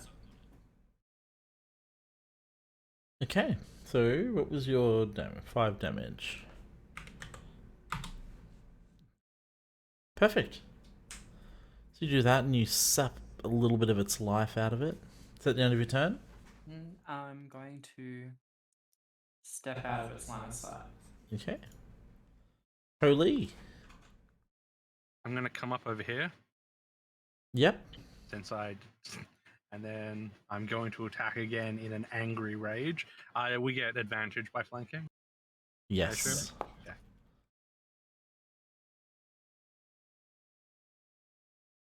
That'll hit. 16 points of damage. How would you like to do this? I'm going to plunge my sword in. I'm going to flip over him. I'm going to release my sword, grab my crotch, and thrust it out. As you do that, you absolutely, like, you just, the thing,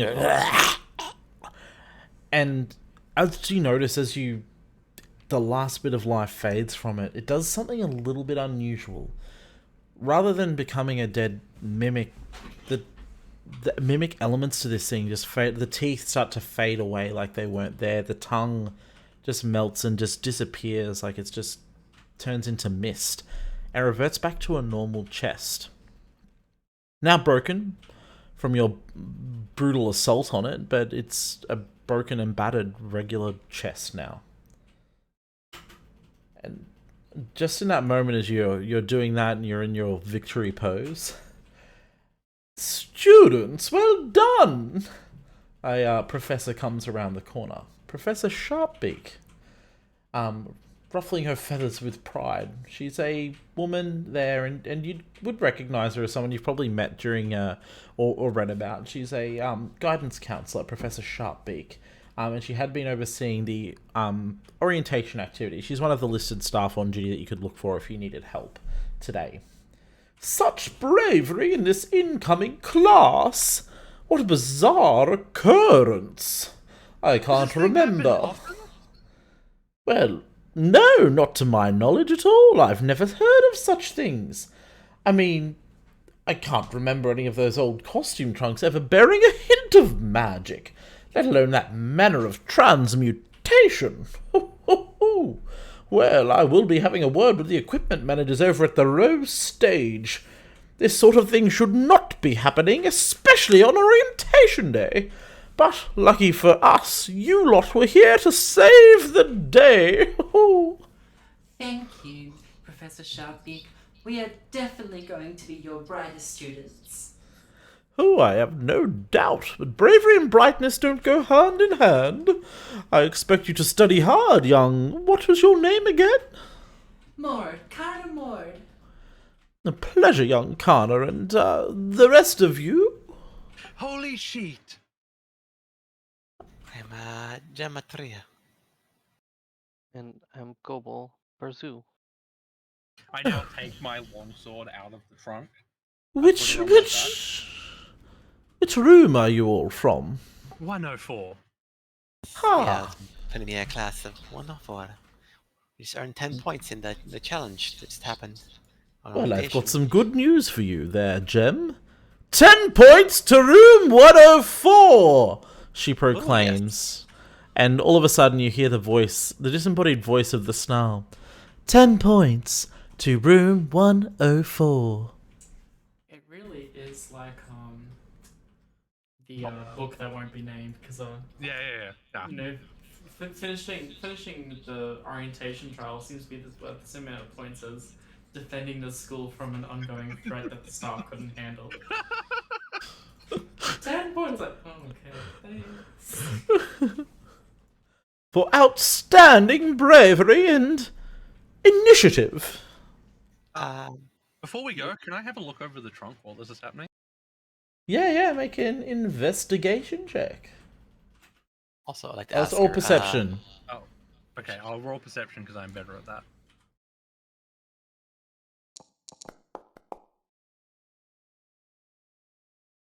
Okay, as you look over it, you do notice that there is just some, like, where you've cracked it from the inside, there's a strange, like,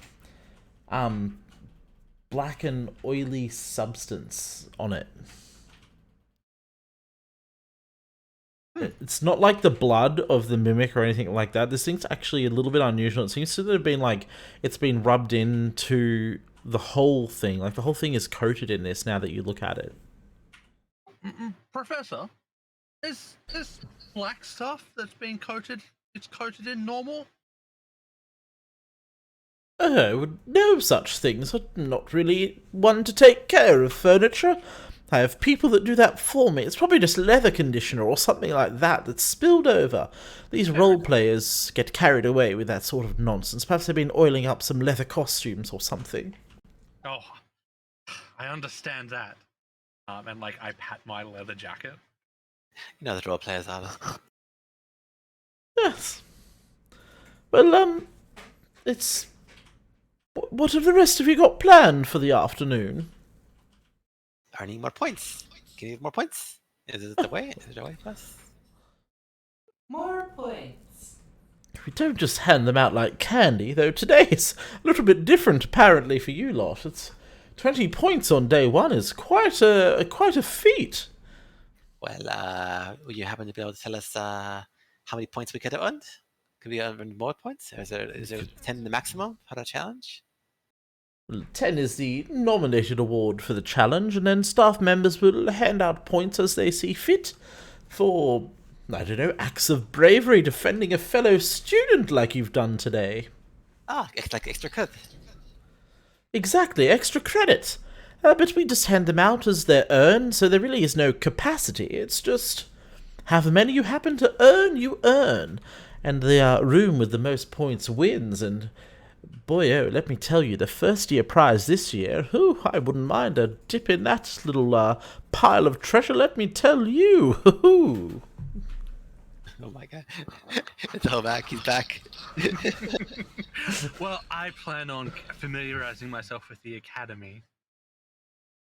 Is the student still in the room that was attacked? They've been coming and sort of taken away by Okay. another by the staff members and all of that. They were like sort of knocked unconscious with panic. Okay.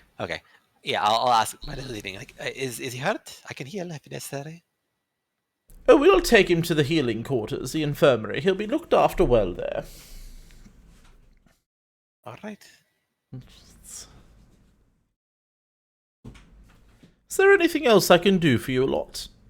That's it. Thank you, Professor.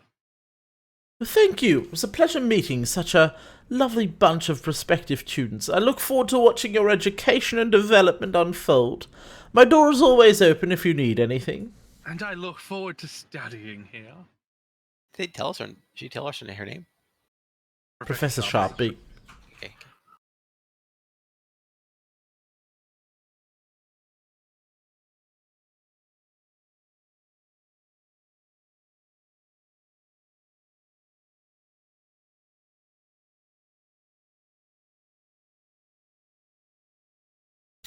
So as you, the afternoon is yours. Is there anything you lot would like to do for the rest of the afternoon? I'm going to explore more of the academy. Yeah. Just look around, like, get to know the lay of the land. I will use my slip I got. Okay. We'll go back to the library then, quickly.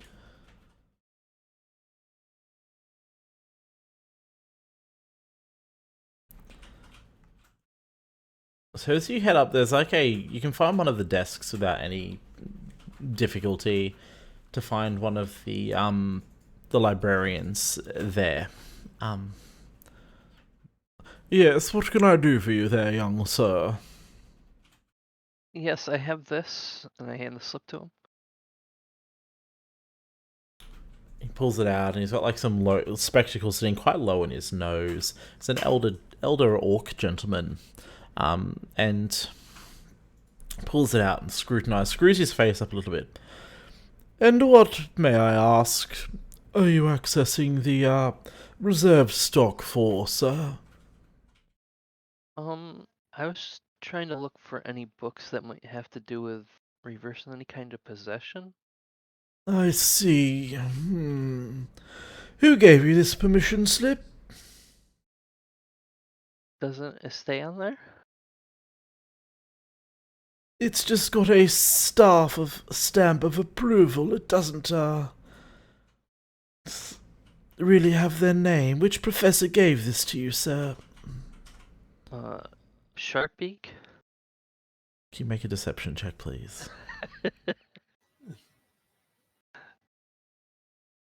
So it's sort of just like stamped with a staff seal of approval, like a magical signet ring stamp on it that's not unique to particular staff members. This one, which is why he's asking. Okay, yep. Quite successful there. He's a warlock. High charisma. Oh, you're a warlock too. No, Oh, it's a sorry. sorcerer. I'm sorry, warlock. Oh, Mrs. Sharpbeak is not normally one to hand these out, but you can have access to rows 7 through 9 on this permission slip, sir. I'll take that, though it is only valid for a day. I bow and say thank you to him. If you see one of the archivist bots up there, they will be able to assist you in looking for your things in more detail. Here, take this. May I have your hand for a moment? And I gave it to him. And he puts like a, you know when you go to an event, you get those like sticky paper armbands. Yeah. Mhm. It's like one of those. But it's made of a cloth, and he sort of just wraps it around, and it sort of just seals on you, and it's got like a timer on it, that says it's like appears to start counting down, from 5 hours. Okay. That should grant you access to the reserve stock. Good day. So jealous. I wish I got that. Yeah, and then I'll head up. Okay. So you can make an investigation check.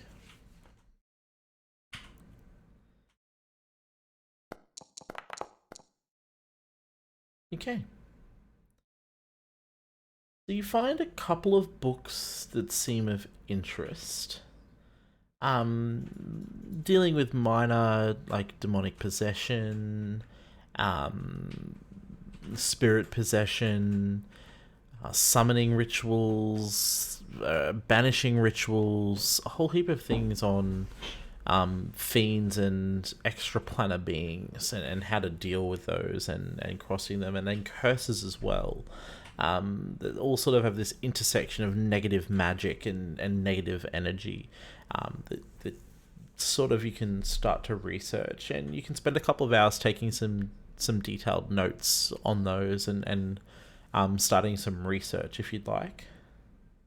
Yep. What are the rest of you doing? Are you joining or assisting, or are you going to go do your own thing? I guess I'm just walking around the academy. Okay. I'm gonna go find some books that I am allowed to read. By maybe just some more books on Witherbloom and history, and maybe even try and find some mushroom books. Can you all see? No. You have no token with vision on this scene. I have a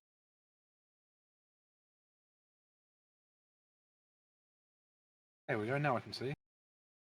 So this is the whole campus. Oh, damn. So where you are in the moment is obviously this big, beautiful building smack bang in the middle. This is the Biblioplex. And this whole central area is the main campus. These bridges, these pathways go out to the different colleges, the sub-colleges there. So obviously we've got Witherbloom down on the southeast. The northeast is Quandrix, yes. The very north is... Oh, which one is that? Silverquill. Oh, Silverquill, sorry. Lawhold is the northwest. It's built in a chasm. It goes down into like an archaeological dig site. And then this very artistic designed looking structure down near the volcano is Prismari. The font of passion. Exactly. So you guys can spend your time wandering around. You check out some locations. There's some famous locations. There's the Fire Jolt Cafe, which is a very popular cafe on campus.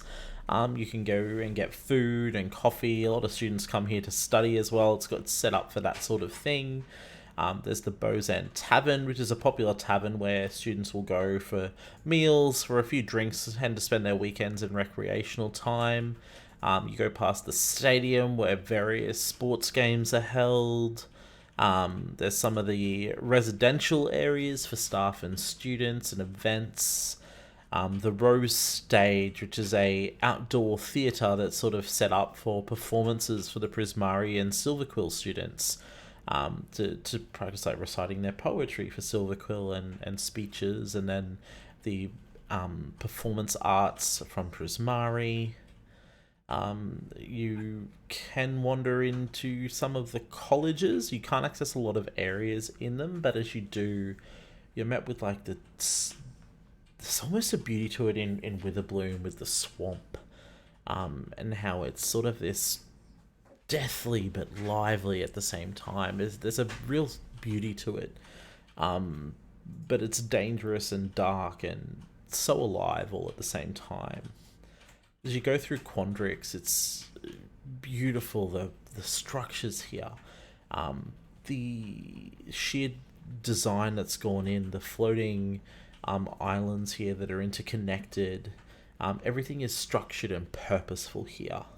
And then as you start to wander around the Silverquill holdings, you notice that these are very luxurious buildings. They're regal in nature. Everything here stands out and looks important. As we go into Lorehold, it's the dig site, and most of it is just going down into this giant gorge, into this ancient dig site, into these ancient ruins. And the surface is barely anything, but it seems to go down as far as the eye can see. You actually can't see the bottom of that chasm as you cross it, and then Prismari is just breathtakingly unique. Sculptures of stone and ice and fire line everywhere. The paths all snake and curl around on interesting angles. It's got a sense of whimsy to it. Whimsy and wonder. And it's done with such precision and care at the same time that it's true craftsmanship here. This is architecture as art. And unsurprising of the Prismari students. But as you walk around, you only get a bit of a surface look in those areas. You can't get into anywhere not being a part of those colleges yet. But you do begin to make your way and explore and have a look around the campus and get to know it a little better.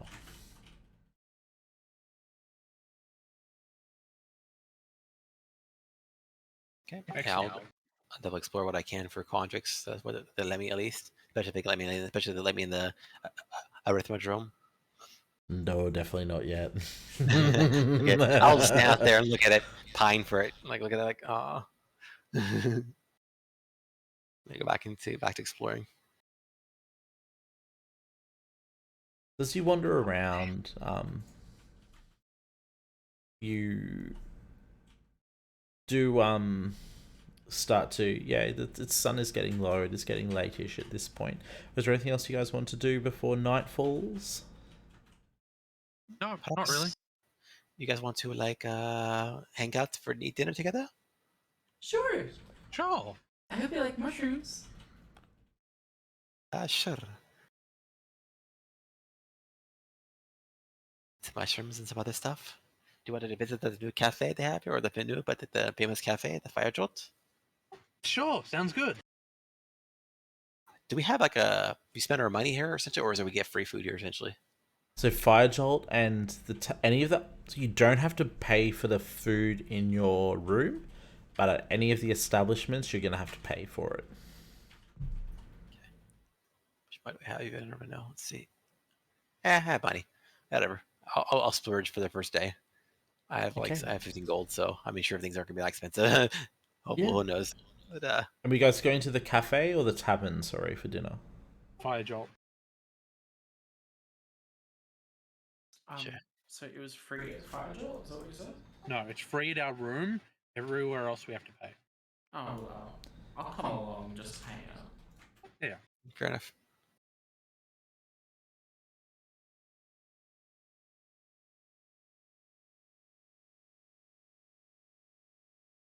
I haven't put tokens on for other people. There's people in here. So Fine.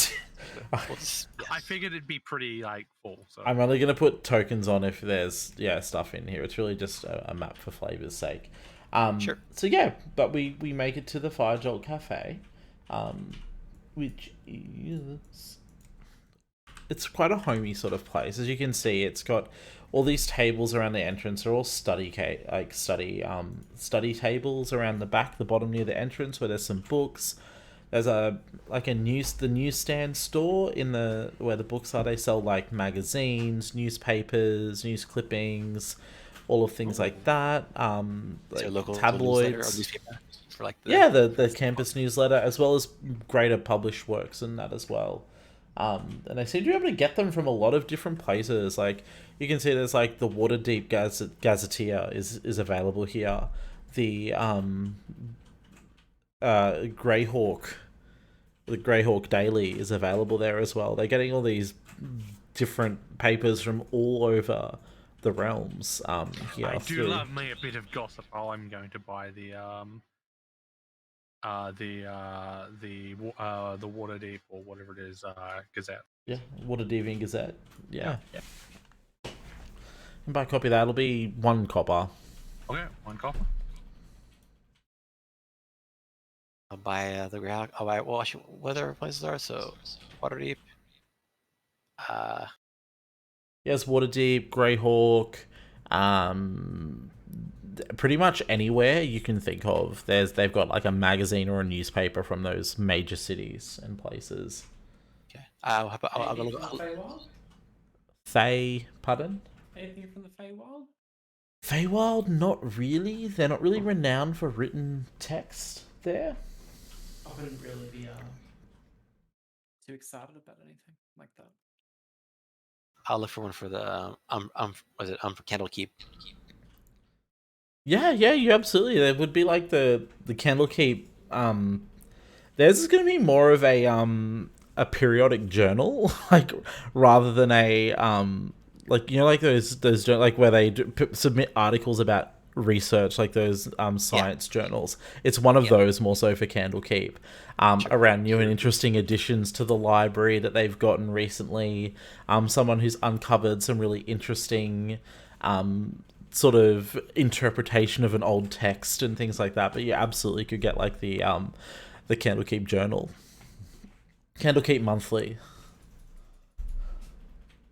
Perfect.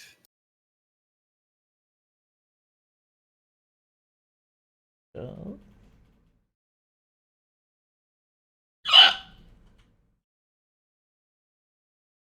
a hiccup. Okay, so basically the cafe it's always pretty busy. It's pretty homey. The tables are all sturdy. There's a newsstand. There's a fireside lounge at the top. You can get some really nice, just really simple food here. And yeah, it's just a little homey little place. I will order a cup of tea and sandwiches. Yeah, okay. So you can get some sandwiches and a cup of tea. That'll set you back maybe 5 copper. Okay. I'll buy I don't know what coffee gets the point. This is already late in the day, so I'll just drink some like I don't know, like a fruit beverage or something, and like an orange or something. And yeah, do an orange or a smoothie or sure, I got like a soda.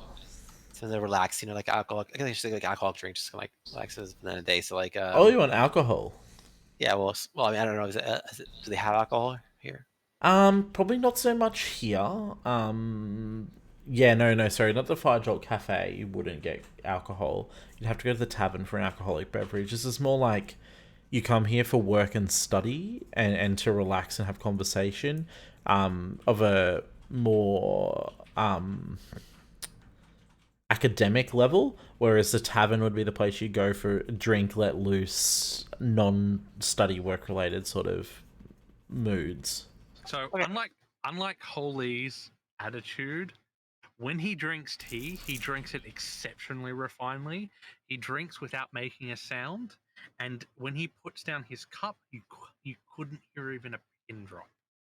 But here's the important thing: does Holy put his pinky out though? He does. Oh, He is God. exceptionally refined. Oh my! drinking. Gem is impressed. Alright, I'll get a fruit smoothie and like a sandwich, I guess. Yeah, too. Yeah, I do 5 copper. love a fine cup of coffee. Tea, sorry.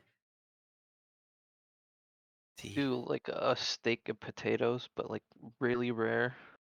Okay. Yeah, you and, could do like, that. a wild berry smoothie. Yeah, absolutely. That'll probably set you back with the steak and potatoes. You're probably looking at 2 silver, just because a bit more substantial than the sandwiches the other two have been having. How much is the fruit smoothie and sandwich? Yours would be 1 silver. The smoothie's just a little bit more expensive than the tea because a lot of fresh fruit and that in it, and dairy.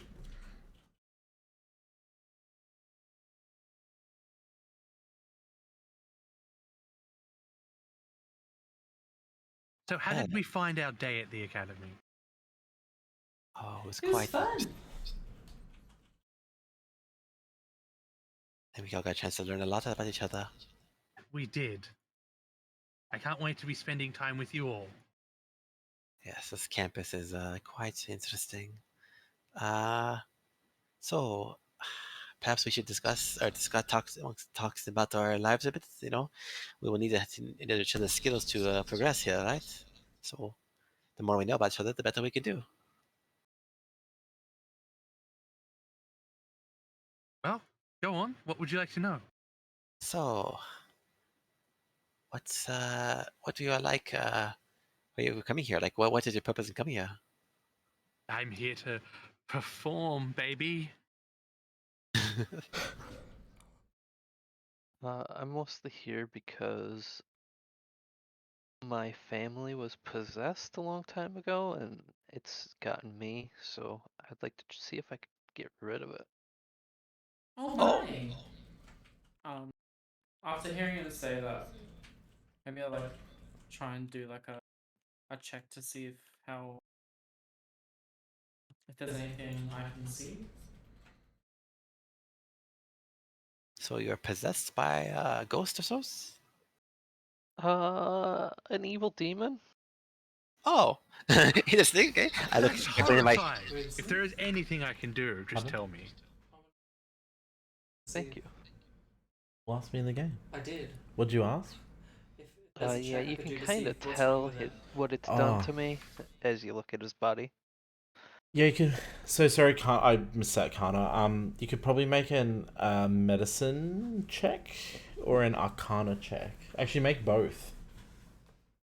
Medicine check and Arcana check. Yeah.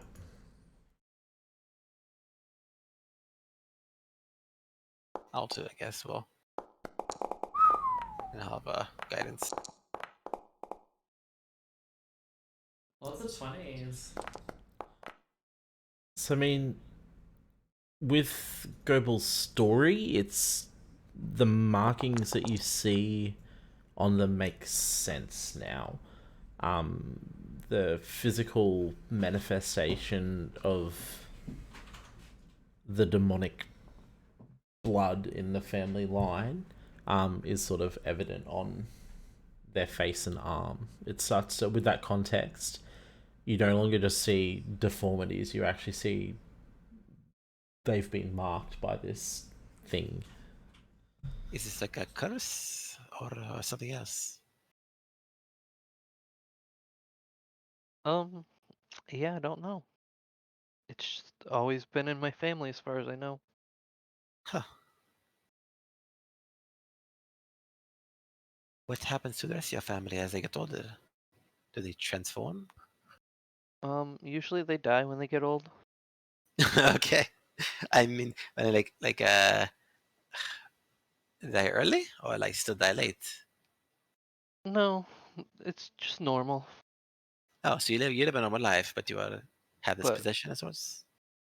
all of us kind of have like this happen to us. And it Ah, stays like this forever. sounds like a blood curse, I guess.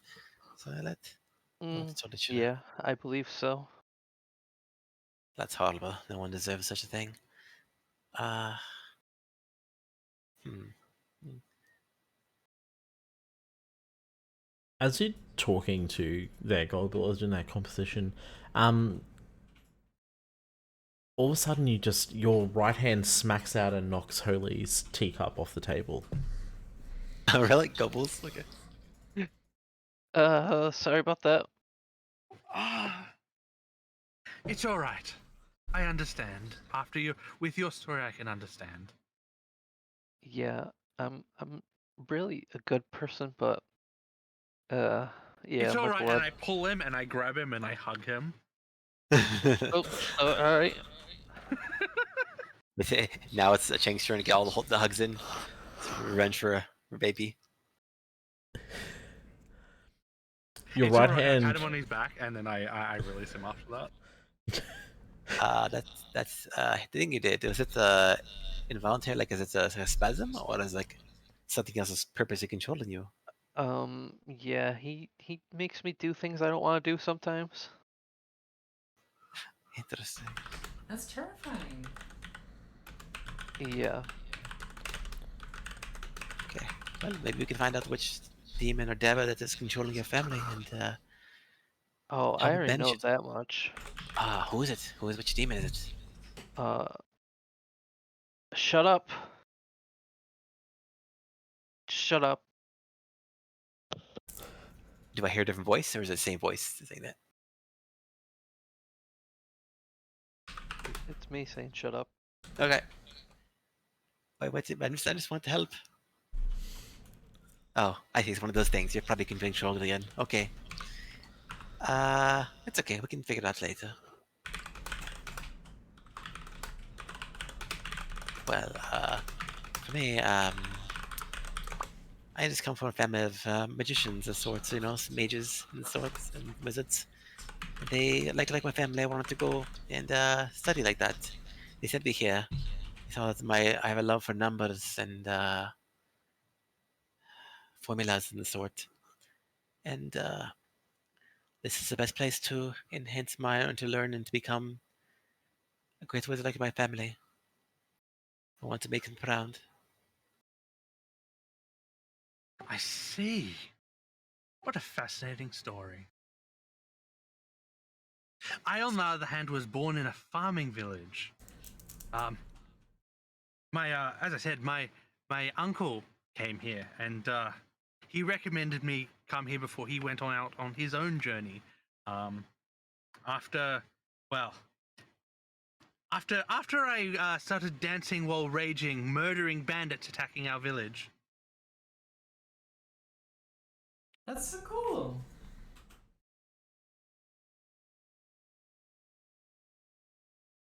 And I look at Kana. What about you?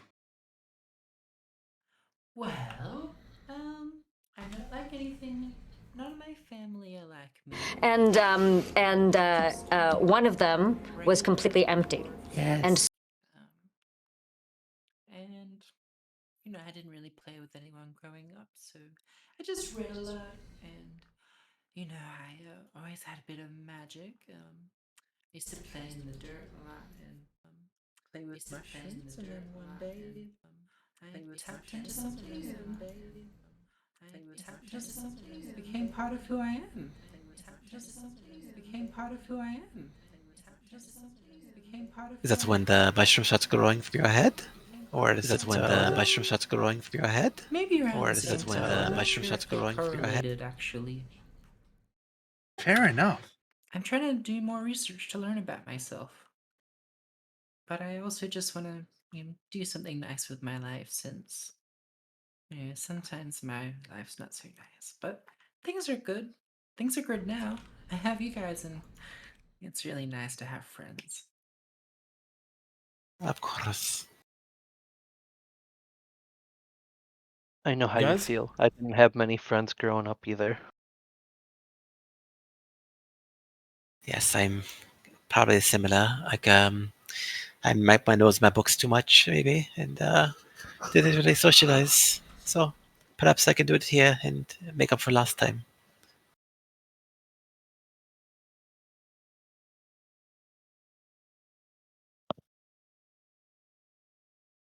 So as you all of a sudden, like, after that conversation, you hear like a human woman walks past. She's dressed in a lovely sort of like mage's robe style gown with a bit of a cloak over her shoulders. Nice filigree sort of embroidery all through the cloak and the clothes on the cuffs. Very well made from a well-to-do family. She wears her hair very neat and tidy. It's always like tied up and in a bun with like a bit of a flower in the side of her hair. I can't imagine why, she says as you sort of make all about, you all said you didn't have friends when you were younger, and she's got like this horrible sort of smirk on her face as she says it. Excuse us, who are you? My name's Talana Capule. A mushroom grows in her mouth. Just a tiny little one. She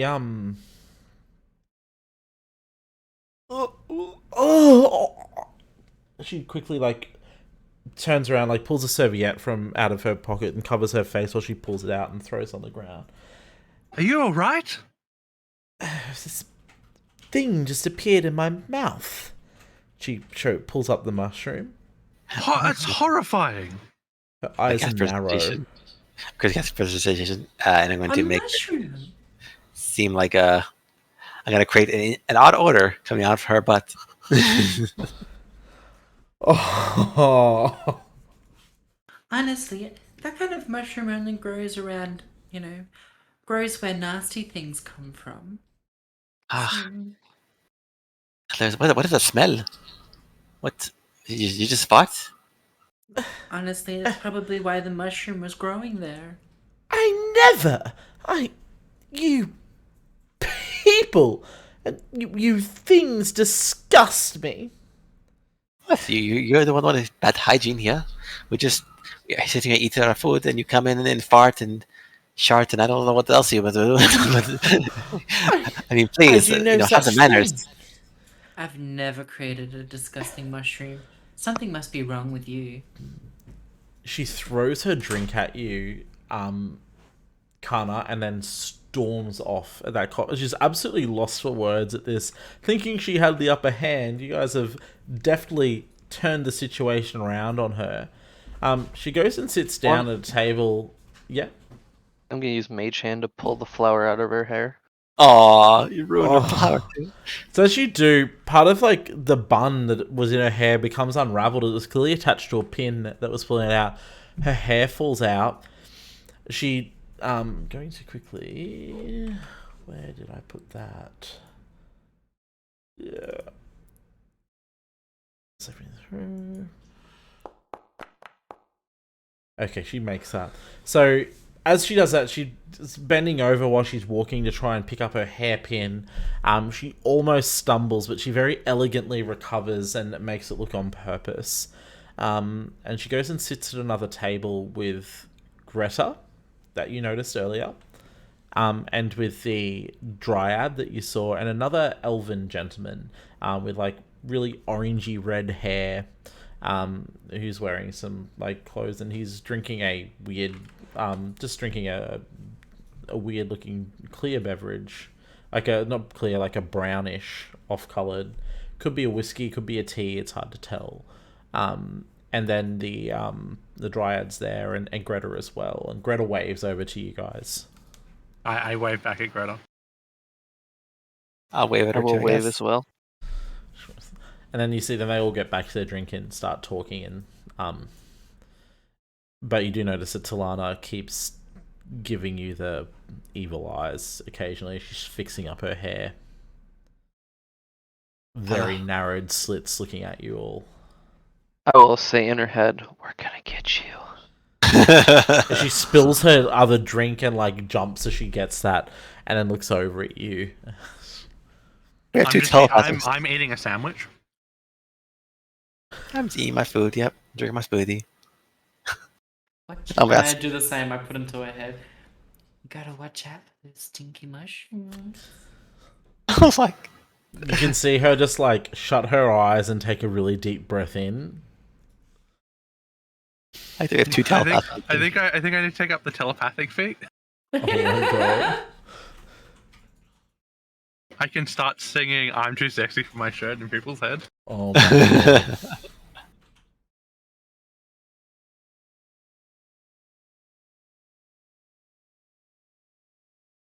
Well, that was an interesting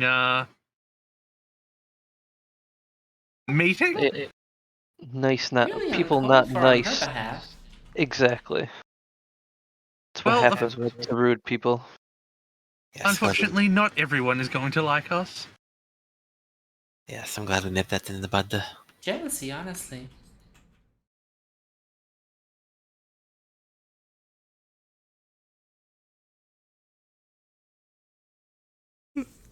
Alrighty, is there anything else you guys wanted to do in the tavern?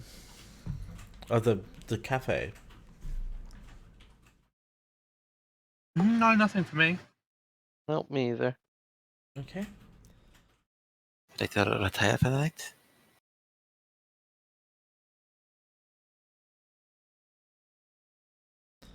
And you guys can head home.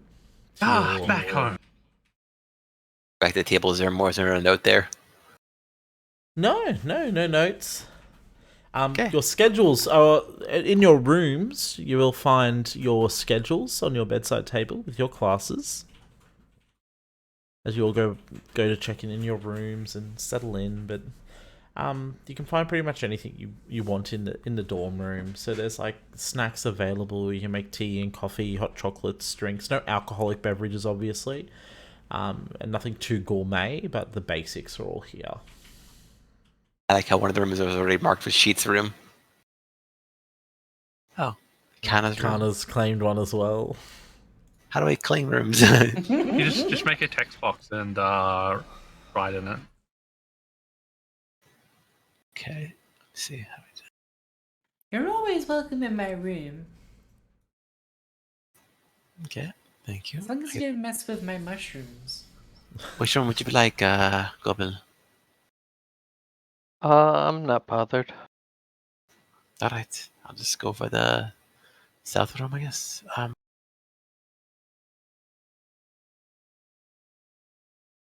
So you like it on bottom. How do I even do this? See, you go to text tool, draw text. Is that what it is? Yeah, I think that's what they've been doing. Yeah.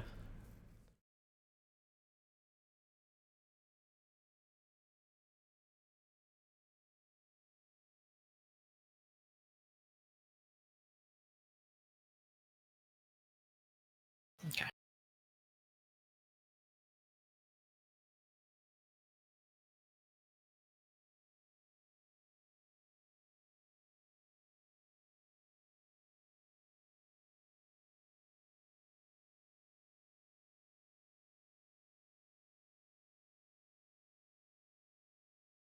Okay. So what classes were you all enrolled in again? Oh, okay. Let's see, verify what I have. I wrote it down here, so it should be inside here. I am magical philosophies, history of magic and art, basic magical auras, and beginning incomancy. Okay.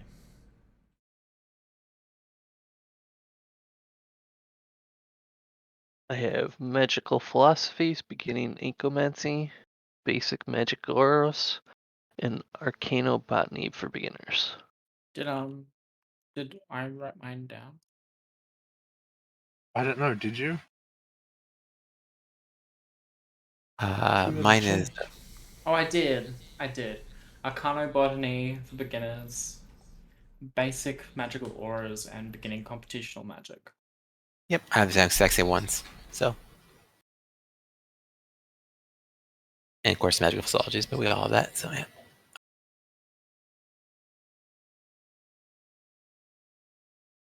What classes did you have, Holly? Magical physiologies, history of magic and art, basic magical auras, beginning incomancy.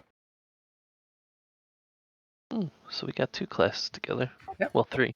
Well, 3. Everyone. I think we all have magical Yeah. physiologies together. And are you all doing auras? Yes, I think so.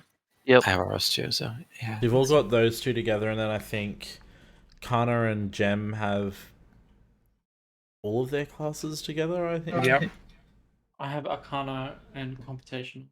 Yep, I have same as Kaya. Magic aura. Yep. I think Yep. me and Have Incomancy and the other one Yeah. together. Yeah. Mm-hmm. So what did everyone take? The math one or the? Everyone took basic magical auras. Yeah. Yeah, we had to, right? No, we had to take No. magical physiologies together. That was the mandatory I don't one. have magical physiologies. Yeah, you do. You have to have That was the mandatory class. You have it. It's not when we pick. That's Yeah, there's there's Oh, we three. have 4 classes. We have 4 classes. Oh, sorry. Yeah. Yeah. Yeah, exactly. The mandatory one is magical physiologies. So metaphysiologies. I'll post it here in chat. This is mine. That's a simple way to do it. Yeah, that we can see it.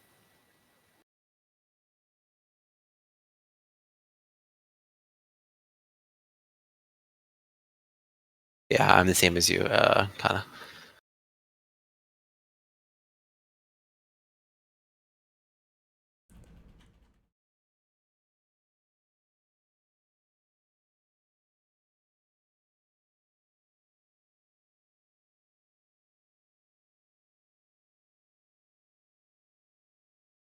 Am I missing any classes, or we took all the classes? Pardon? Hmm? I'm just curious. We took any classes we didn't take, like that none of us chose. There must have been I a think, few. I think first year there's actually, between all of you, I think you've picked everything that was on offer for first year. Yeah, Maybe there's first, one. second the year. law hold offering. No one's taken the law hold one. Yeah. Oh, okay. There'd be a law hold offering that you haven't taken. Second years, there's a lot more classes to choose from. Okay. So, as you rest in for the night, you can all take a long rest. Is there anything you wanted to do? Nothing's going to happen, but is there anything you wanted to do before you went to sleep tonight? I will make myself another tea. Yeah. And I And will there's actually- specifically make myself a tea. I will not let the servant do it. Yeah, no, absolutely. The servant's there, just if you want Yeah. to use it, you don't have to. You guys can access it and that as well. It actually is only really there at meal times to prepare Yeah, okay. meals, entire meals for you. For any time you want snacks or anything, you will have to prepare it yourself. It'll just... you can fill out there's a parchment, you can fill out what you want for breakfast and dinner that day, and it will prepare it if you've checked it. Otherwise, you can give it an order at the spot to do that as well. I will fill out breakfast. Yep. It will be bacon, eggs, and a coffee. Breakfast of champions. Exactly. I'm growing Mine lots will and lots be- of mushrooms in my room. Oh my god. My breakfast will be French toast, eggs, and orange juice. Ooh, very nice. Jem, what are you having for breakfast? Breakfast is going to be cereal, like basic oatmeal. So it's hopefully more flavored oatmeal, not terrible tasting one, but still oatmeal and milk. It's quite nice. Hey, It'll be need the milk. like Growing, still growing. Kana. I'm just having mushrooms with some water. And they're like all different kinds of mushrooms, so they'll have slightly different flavors. Okay, you're not eating it now. It's an order you're putting in for breakfast. You're ordering Yeah. breakfast. Yeah. Oh Yeah. no. Mushrooms and water. I might have to take the telepathic feat. Chris, wisdom, int, or charisma by 1. And you can speak telepathically? That's fantastic. Okay, Yeah. pull my water bottle, sorry. Yeah, and also with my oatmeal, I'm also gonna have a coffee. Yeah. Yeah. You guys But resting yeah. for the night. Yeah, you go. Oh, sorry. Before I sleep, I'm gonna spend my time at nighttime before I sleep. It's reading the Candlekeep newsletter, our journal, essentially. Yeah, I'm going to read my Waterdavian Gazette as well. Yeah. I fall asleep on the couch staring at the fire. yeah. You don't go in your room like this. You guys do, and the Candlekeep monthly. There's some interesting articles on some books. You can see they have been working closely with Strixhaven recently. There's a new exchange project where they're going to share their resources. Like between the two of them, they probably have the most extensive collection of books in the multiverse. So it's a really exciting opportunity for both bodies and libraries to be able to share their texts and their books between each other. in their network and copies. Obviously, they're not going to hand over their originals, but they've got some special scribes working to exchange rare copies to make duplicates to share with each other exclusively on a research sort of project together, which is probably something really exciting for you to see, that you're going to get a chance to potentially access some stuff from Candlekeep. Yes. Glad that they started finally started working together. It's been waiting so long, but they finally come to their senses. So I'm happy. In the Water Deviant Gazette, this one is absolutely a gossip tabloid. Oh, that's absolutely fine with me. It is. Knowing Waterdeep, you know what you're in for. So there's like, there's an ongoing, what you appear to be an article on a monthly ongoing poll of, are they on the council? And it's trying to guess who the secret lords are, the masked lords. That's fantastic. It's Your fashion section. Yeah, it's the paparazzi have got photos of like people, like nobles in compromising positions, are they only here because they were there? And like there is absolutely, these are the most far-fetched theories as to why these people may or may not be the masked lords of the Water Deviant Council or not. It's interesting reading. There's also like a couple of like photos of a young noble's teenage daughter has been caught out partying with some of the city guards, in some compromising photos. So some sketches are being done. Yeah. She was found in the barn naked with three other knights, three city guards, and they were all naked. And yeah. We love it. Yeah, absolute trash magazine, but it's hilarious. It's good reading. And you guys wake up in the morning. Your breakfast is being served for you as you wake up. It's quite delicious food. There's a serving of like fresh fruit for you to add to your oatmeal, like some berries and bananas for you, Gem. Holy, there is a selection of like plate of bacon and eggs there, with your coffee there as well as some nice fresh baked bread and that for you all to share as well. It's still steaming fresh out of the oven. Goebel, your French toast is made of this deliciously thick cut, like brioche type bread, beautifully soaked, perfectly seasoned. It's absolutely delicious with your eggs and that as well, and your orange juice is freshly squeezed, and it's just the right amount of sweetness to tang that you'd expect in an orange juice. And Kana has served her bowl of mushrooms and water. Well, at least this is nice. I do love a good bacon and eggs. I've never been treated so well. Holy crap. That is concerning. Like, we just had some breakfast, that's enough. Yeah, that girl last night is usually how I get treated. Really? Yes. We have to make sure she doesn't get in our way. She's probably on a rival team. We might just need to sabotage her if we need to, you know? I mean, she's part of the other team. The other people seemed okay, the Dryad and the lady before Greta, but if she's part of that team, then, well, that's their problem. I mean, just because we don't get along with one person doesn't mean we can't get along with the rest of them. Sure, but if they're on another team and they are points, they need points as well, you might need to get more points than them to win. So, well, that's fine. Healthy competition is all good. Yes, healthy. She like narrows her eyes, like totally healthy. Oh my god. Is Vaden playing an evil character this time? No. What are you talking about? Evil? Just competitive. She wants the points, man. The points are all that matters.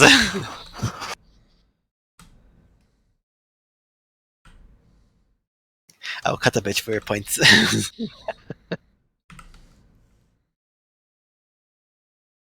So for my lunch, order, I put in the same thing I had for breakfast. Okay. Yeah, you can do I that. had Be there I for had lunch. bacon to it because I ate a piece before Holy got down here. Do we have a schedule of things to do today, or classes start yet, or it's The later? classes absolutely start today, and the first cab off the rank is magical physiologies. How early in the morning is it? You gotta get up. Like you're up early, so your first class would be like at 10 o'clock. And you guys are probably up at around 7 or 8. Would be sort of when you'd naturally awake. Here with the magic and the thing. Yeah, I'm assuming that's when you all woke up around 7, 8 o'clock, and you've got class at 10. Nice. I wish that was real. Having classes that start late. Nice. Right? College is so nice. I love everything about it for the most part. So the leaderboard, one thing you notice as you're sitting down having breakfast, just above the fireplace, there's a blackboard, and all of a sudden you hear a chime voice come over, a familiar voice. The dorm room cup results have been updated. And all of a sudden the blackboard magically fills with words, and you can see it's actually a leaderboard. Oh yes. And if you go into the journals, there's the dorm room cup points. I did see that. I probably need to make it to you guys. You guys can edit it because you're going to be responsible for editing your own points. Okay. I'm not going to do that. Okay. Yeah, Be I'm right warned. down. I will be updating the other dorm rooms and their points and keeping track of that. But yeah, you guys are in the lead.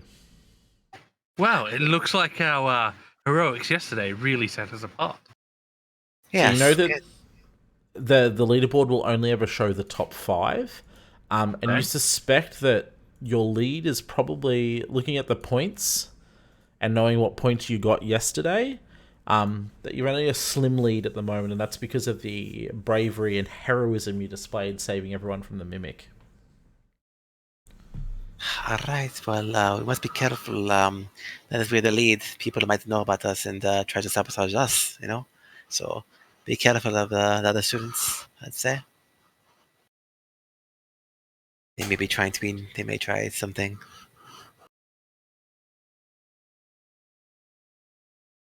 Sorry, I'm back. So I'll make sure we work together the best as we can. So you said first class is magical methodologies. Okay. Yeah. Did you guys want to head off to... is there anything you want to do before class, or are you just going to mill around and get ready for the day? No, I'll go to class. I'll do some exploration, but I want to definitely get there early. Like I will like practice dance moves before getting ready, but apart from that, like nothing actually important. Yeah, no.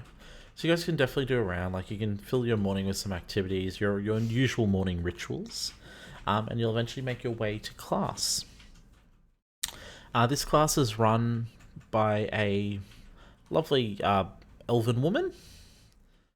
She wears her spectacles are Ekrahir. She's dressed in like a white lab coat, very much like dressed like with regular sort of pants and a blouse underneath. She's got sort of long sort of brown hair that she wears up in a bun. She's got a very kind face. And she welcomes everyone to the class. Welcome, students. It's a pleasure to meet you. My name is Miss Marples. This year we will be studying magical physiologies and learning all about the wonderful magical creatures and what they're made of, how they function, and how magic plays a role in their construction and their growth and development. It's simply marvelous and stunning. So, I guess, let's start off. You! Actually, we're not going to end. We're just going to roll.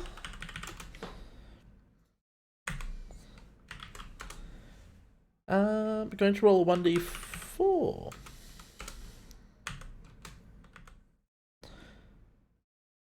And we're going left to right across the stream for you all for a screen where we are now currently for your what position you're in. Oh, what? You did roll one. Okay. Holy, you're lucky number 4. Okay. She points at you. You, tell me why you're so excited to study magical physiologies. Because every magical creature has a pose that I can imitate for my dance. Oh, we've got a budding prismarite in our midst, staff. Class, well, oh, yes.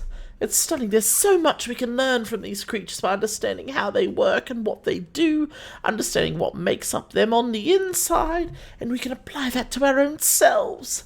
All right, students, reach under your desks and pull out the tray under your workstations. Pull them out and you notice that there is a small creature. It's not quite a frog. It's not quite a mammal. It's something really you've never actually seen one before. It's alive, huh? No, it's not. Good. It's in a stasis. It's in a state of stasis at the moment. It's pinned down. You're about to do a dissection. Oh no. Back to that. These are Slard-eye tadpoles, rescued from the orifices of humans who are unfortunate enough to meet a slard. Oh. That does not sound very, That does not sound very enjoyable. Where do I stab it? So, we're going to make the first incision. Now, grab your scalpels very carefully. And she goes about to describe exactly how to go about the dissection, leading with a demonstration on the... she's pointing with like a blackboard pointer on a very large blackboard in front of this auditorium-like lab room. And basically she draws with it, and it does like drawings on the blackboard for her from range, so she can demonstrate where to make the incisions as she walks around the room, observing and giving pointers and tips. Can you all make a dexterity check for me, please? Actually, you can do a dexterity check, or you can do a medicine check. You can pick. I'm going to cast guidance. As well. I am going to keep my dexterity check. Yeah. Dexterity or let's try again. Yeah, next is actually better. Sorry, what did you say? You can do a medicine or a dexterity check to see how well you do on your dissection. I got 11. 11? Yep. Far out. I got a 15. What a rubbish roll. Goebel was a 10. Okay, so... none of you stuff it up. You're a little bit heavy-handed with the incisions and some of the organs underneath. You accidentally, cut through the stomach and the insides, and some of the organs are damaged by your incisions. And when you're starting to pull out the different parts, you snap some pieces and damage the organs. So you're getting a good look. Holy, on the other hand, has done a stellar job. Holy, you've been able to successfully sort of cut it apart very delicately, open it up, pin the pieces around, pull out all the organ pieces one by one, and start to match them to the the diagram parchment that was accompanying your kit for today as well, to match up the organs to identify them and see how they work, and which is interesting because these creatures are sort of eggs laid in people. This is a most fascinating endeavor. It really is. Excellent work today, Holy. You guys do notice that Talana is in this class as well as her room. They're on the other side of the room, and you can see that she's making comments to the redhead elf boy in their group, and they're sort of snickering and looking at you guys, and then they whisper to a table. She whispers to a table behind them and then points it, particularly the three of you that haven't done so well. And as the teacher is around, she also makes similar comments to Talana that she made to Holy. Oh, Talana, It's just simply wonderful. Look at that. You've done such a brilliant job living up to your reputation. I see, my dear. I expect great things out of you. Can I, Greta? Yeah. Never mind. Never mind. I can't do that. No? All right. No?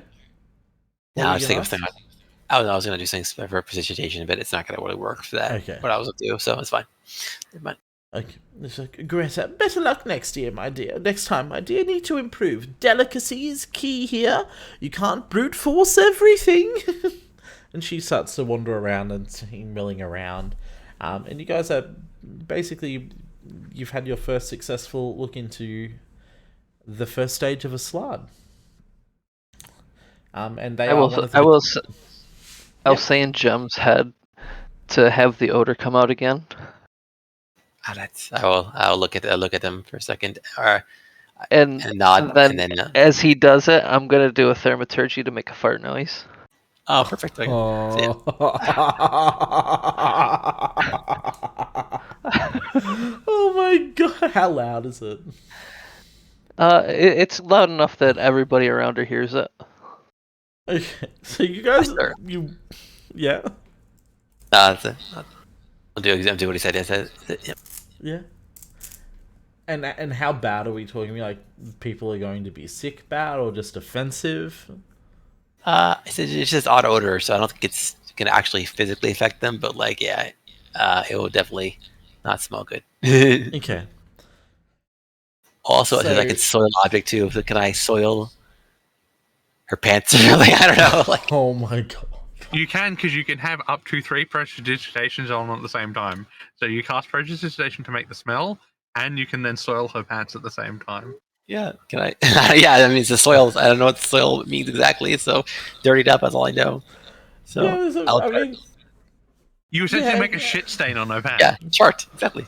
oh my Makes it look like she started. Oh my god. Oh my. Okay. So as you execute this, are you guys trying to do this discreetly? Oh yeah. Oh yeah. Yeah. Can I please get some sleight of hand checks Alright. for... Actually, you won't need to do one, Goebel, because yours is just a verbal component, I believe. Yeah. So Yeah, mine's somatic, so I have to add my hands. the somatic will have to be sleight of hand to discreetly cast. But the thaumaturgy, you could almost whisper it under your breath and mutter it discreetly without much effort. Well, everybody sees that. It's a gem. You sort of have to like point in her direction and with your hand symbols to cast off your spell. It's not very discreet. You see a couple of people like look at you and like laugh like, oh, like good one. Yeah, you get a little bit of a disapproving look from one group. But most people are distracted by the scene you've caused, and you see everyone's like, oh, like screwing their face up at her, like plugging their noses, standing away from her. Greta's like slapping her on the back, laughing like, yeah, good one. And like Greta's like, here, let me pull your finger. It's like, yeah, and the teacher's like walked away and just giving her the side eye. Talana's just rushed out of the room. Ah,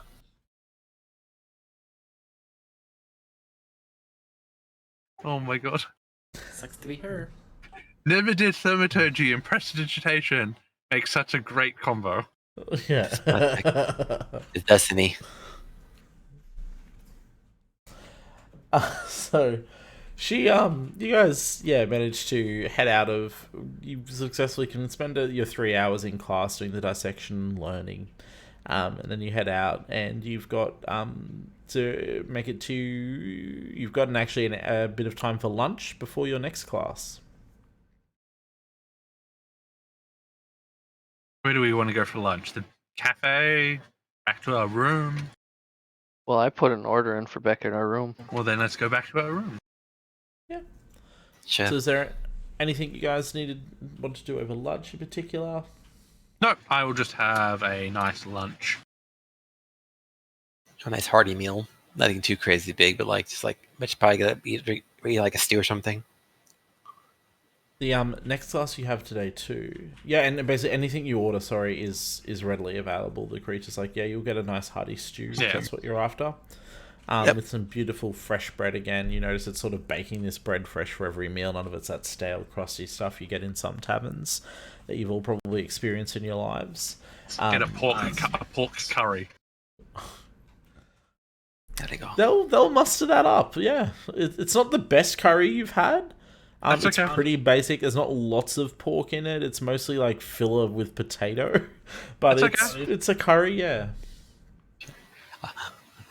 And what is Kana having? Mushrooms and water. I'm gonna order some bread and have some mushrooms on bread.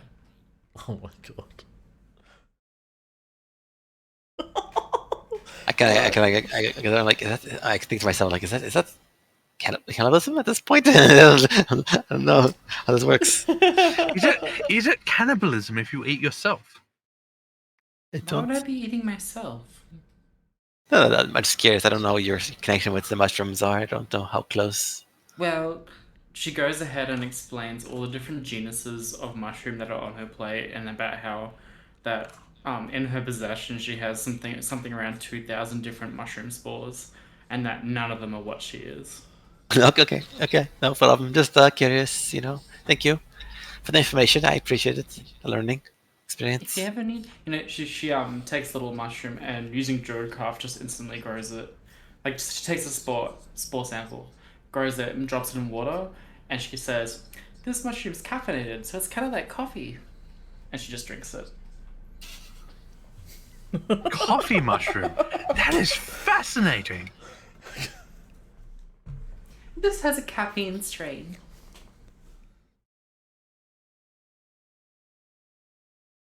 Okay. Yes, you guys have your lunch. You enjoy your meals. Your coffee mushrooms. I have fun mushrooms too, but no one ever asks me for those. Maybe we can make those fun mushrooms for Talana. Nothing harmful, unfortunately. They don't have to be harmful as long as they make her fun. I don't think I have anything that can do that. She just needs to let her hair down.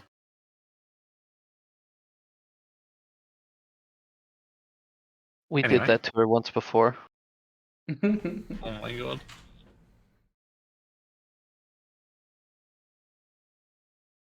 So you guys, finish your lunch. You head off to class. Next class you have today is magical auras. Yay. So as you make your way into this one's in more of a lecture hall. It's less practical than magical physiologies. You see sitting at the desk is a goblin. An older goblin. He's got like a white beard coming down. He's got like white like hair, which is like sort of balding on the top. Really big eyes. No glasses, and he wears like a little robe and like walks heavily on one of his staffs. On a staff, I should say, that he's got. It just looks like a really gnarled branch. Once everyone sits down, the class is quiet. Welcome to Magical Auras! It's my favourite time of year. First years galore! I will be your Professor Tandyshine.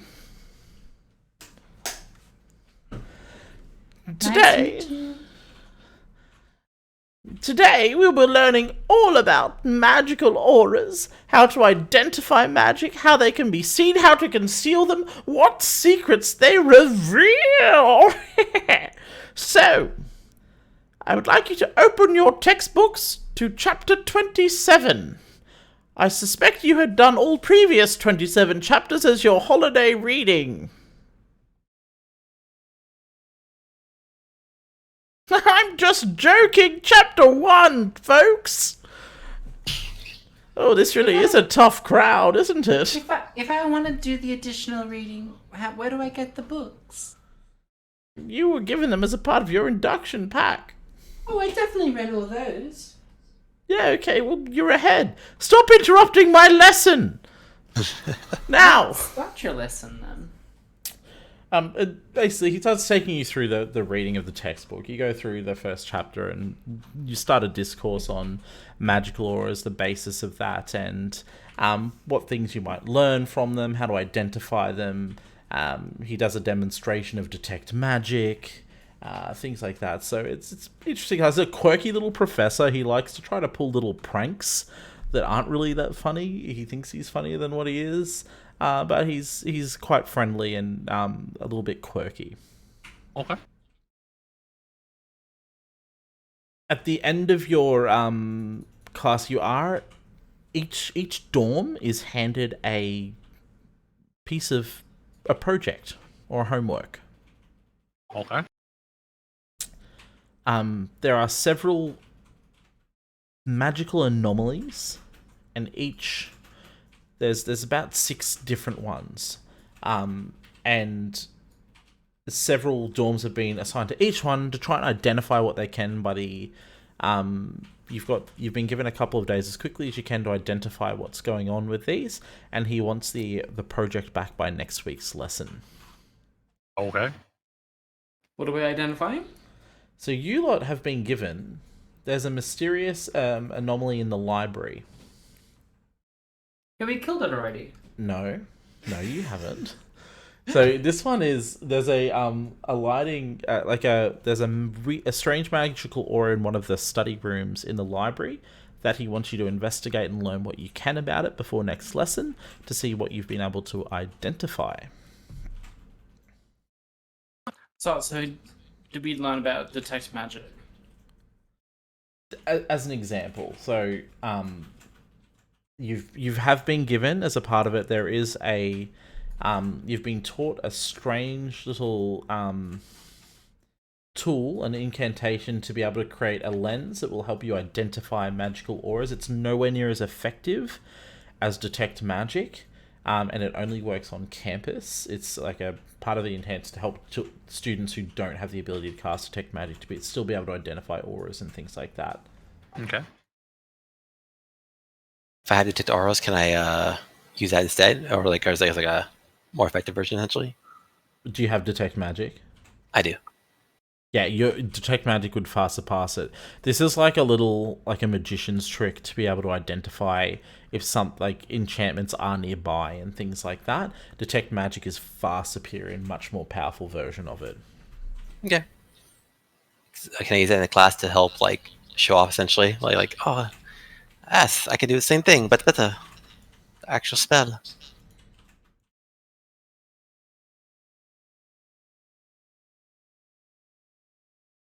So the class comes to an end. The day's gone done by. What would you guys like to do? Did you want to go have a look at your project? Did you want to go home? Did you want to go to the tavern? I want to work on my project. Yeah, we're gonna go look at the project. Yeah. Okay.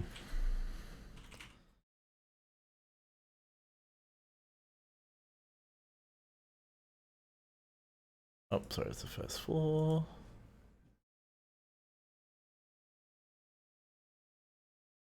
It's actually not the room you were in, but it's beside the room where you defeated Okay. and it's one of the research a research room that's often rented out by people and there and as you go in, are you popping your detect magic? Hey, sure, I'll hop it. Yep. So the first thing you notice, Gematria,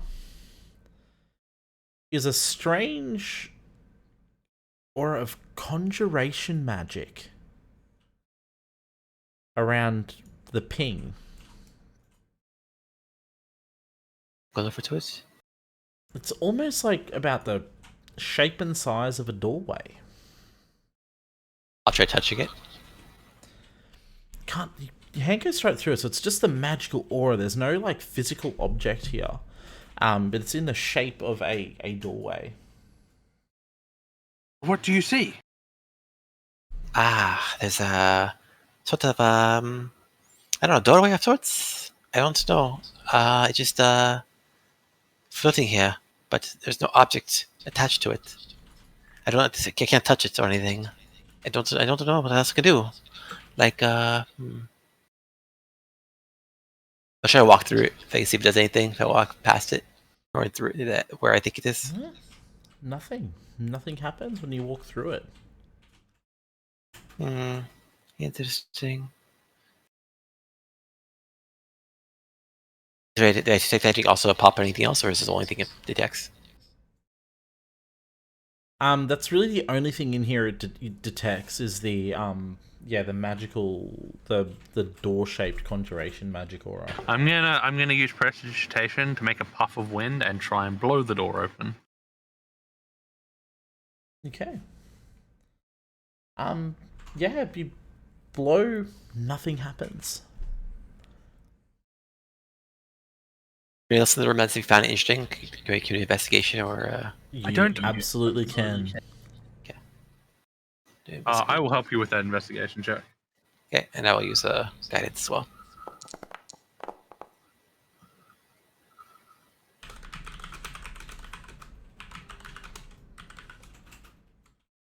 $23, not bad. 22, pretty good. Oh yeah, 23 with your +1. So Gem, as you're looking around, you do find a strange book left out on on the table there. It's called The Joy of Extra-Dimensional Spaces. Alright, flip it open. Immediately start reading through as fast as I can. Yeah, so on the front cover, obviously this is a very ornate book. It's a gold filigree cover, and on the illustration on the cover is the bust of an imposing spellcaster. Can you make you can just make an intelligence or arcana check if you want to identify who that person is. Arcana or history, sorry. Okay, I actually identify a spell too. I don't know if that helps, but Identify won't sort of tell. It only tells you if things are under the effect of a spell, like if they're a magic item, that sort of thing. It won't sort of tell you mundane things. You can try to identify it if you want. okay. All right. I'm gonna use. I'll use my Arcana then. Okay. Same thing, guidance again. Oh, not great, but yeah. That's enough. Well, I should know. I'm going to start. Before I buy this, I'm going to use my ability. Saving face. Like, oh, no, that was something went wrong here. So, mess with a failed ability check, or I can use a bonus equal to my number of allies within. You didn't. I can see you didn't fail. Oh, okay, never mind then. Never Yeah. mind. I stopped blushing. Oh. Yeah, it's okay. That. No, you made it. It wasn't a very difficult one because it's a very famous person. It's the Grand Archmage himself, Mordenkainen. Ah. I love his work. Quite groundbreaking for his time. So as you can see that there's it's a book on extra-dimensional spaces, and Mordenkainen is famous for his work on spells around extra-dimensional spaces, whether it's from like Magnificent Mansion, the Faithful Hounds pulling beans from extra dimensions. He's a very extra-dimensional mage, and has learned many things in his travels through the planes and everything there. So it's not surprising he's considered an authority on this topic of Arcana. The book, as you flip through, you can see that there's been obviously a researcher or a student here, or a staff member that's been doing some work here recently on this topic, obviously. They've done their own little, like, notes in the margins on everything there with what's going on. You can have a flip through the book and have a read. How should I look at anything in talking about doorways specifically? Can my mage hand open the door? You try and it doesn't go through. So it's like there's no actual physical door here. It's just about the magical aura that they saw, but you can't really interact with it. If you're reading the book, can I just get a Arcana check, please, to sort of to look for what you're looking for? Sure. Same thing, cannons again. Anyone can make that, but yeah, okay. Woo, okay. 7. Again. Anyone or everyone? So one thing you notice, there's a section where there's like some theoretical writing on permanence of extra dimensional spaces. These things that are notoriously temporary in nature, or have a finite life, there's a chapter here on theoretical permanence and how you might go about achieving that. And you start to see some like comments in there around that suggest that this person is like elaborating on those theories and has potentially found a way to do that. And one word sort of pops up again, because this is written in terrible shorthand and chicken scrawl, but one word sort of pops out as being written a little bit more clearly than the others. The word scepter. Scepter. Did you just say that out loud? Sorry. Yes, scepter. As you read it and say the word, the space where you saw the aura becomes a physical doorway. It's shimmering and translucent almost.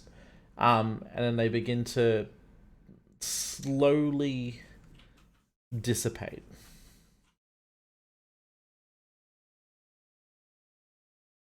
Just on the edges. They look like it'll start to fade away soon.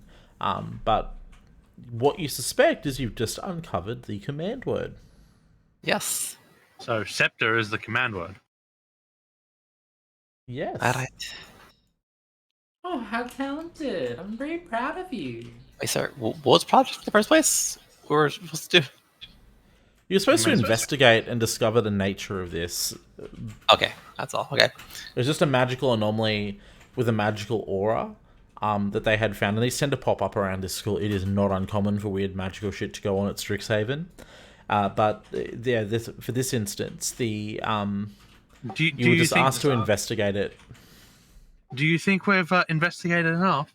I think the door with scepter as its keyword, and the conjuration door. I think we might have gotten it. What do you guys think? I'll try to see if I can go to the door quickly. If not, then I think we're done. I traveled to the door after. Yep, I opened the door after saying scepter. Touch it. It swings open to reveal a mansion inside.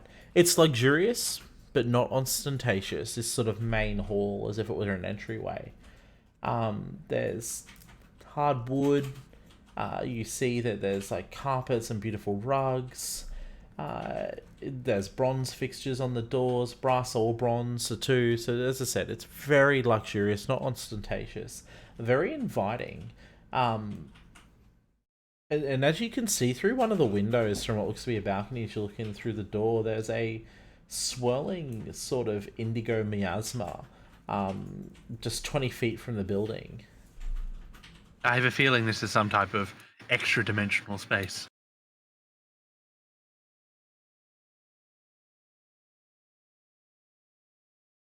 Okay, so said we go in there. There's a miasma, and all right. Can we go? Okay. I don't know if there's much more we can learn from this. I guess one thing, sorry, you would have identified too is that someone was in the middle of reading this book and their things are out on here too. So, like, potentially someone is missing. I'm going to go through all the stuff on the table. Yeah. Investigate, yeah. So. Did we go through the door? Yeah. No. You can see through it, but you haven't gone in. We have not gone through the door. Yeah, I'll go in and I'll investigate. I'm investigating the table first. Yeah.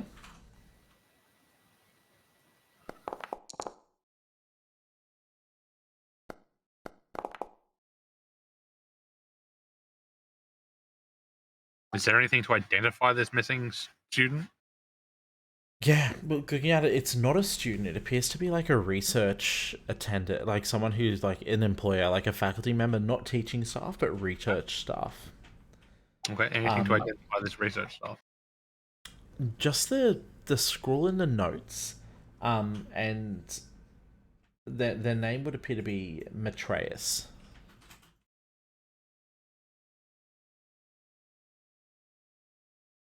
Should we go in and look for him? Sure. That's cool.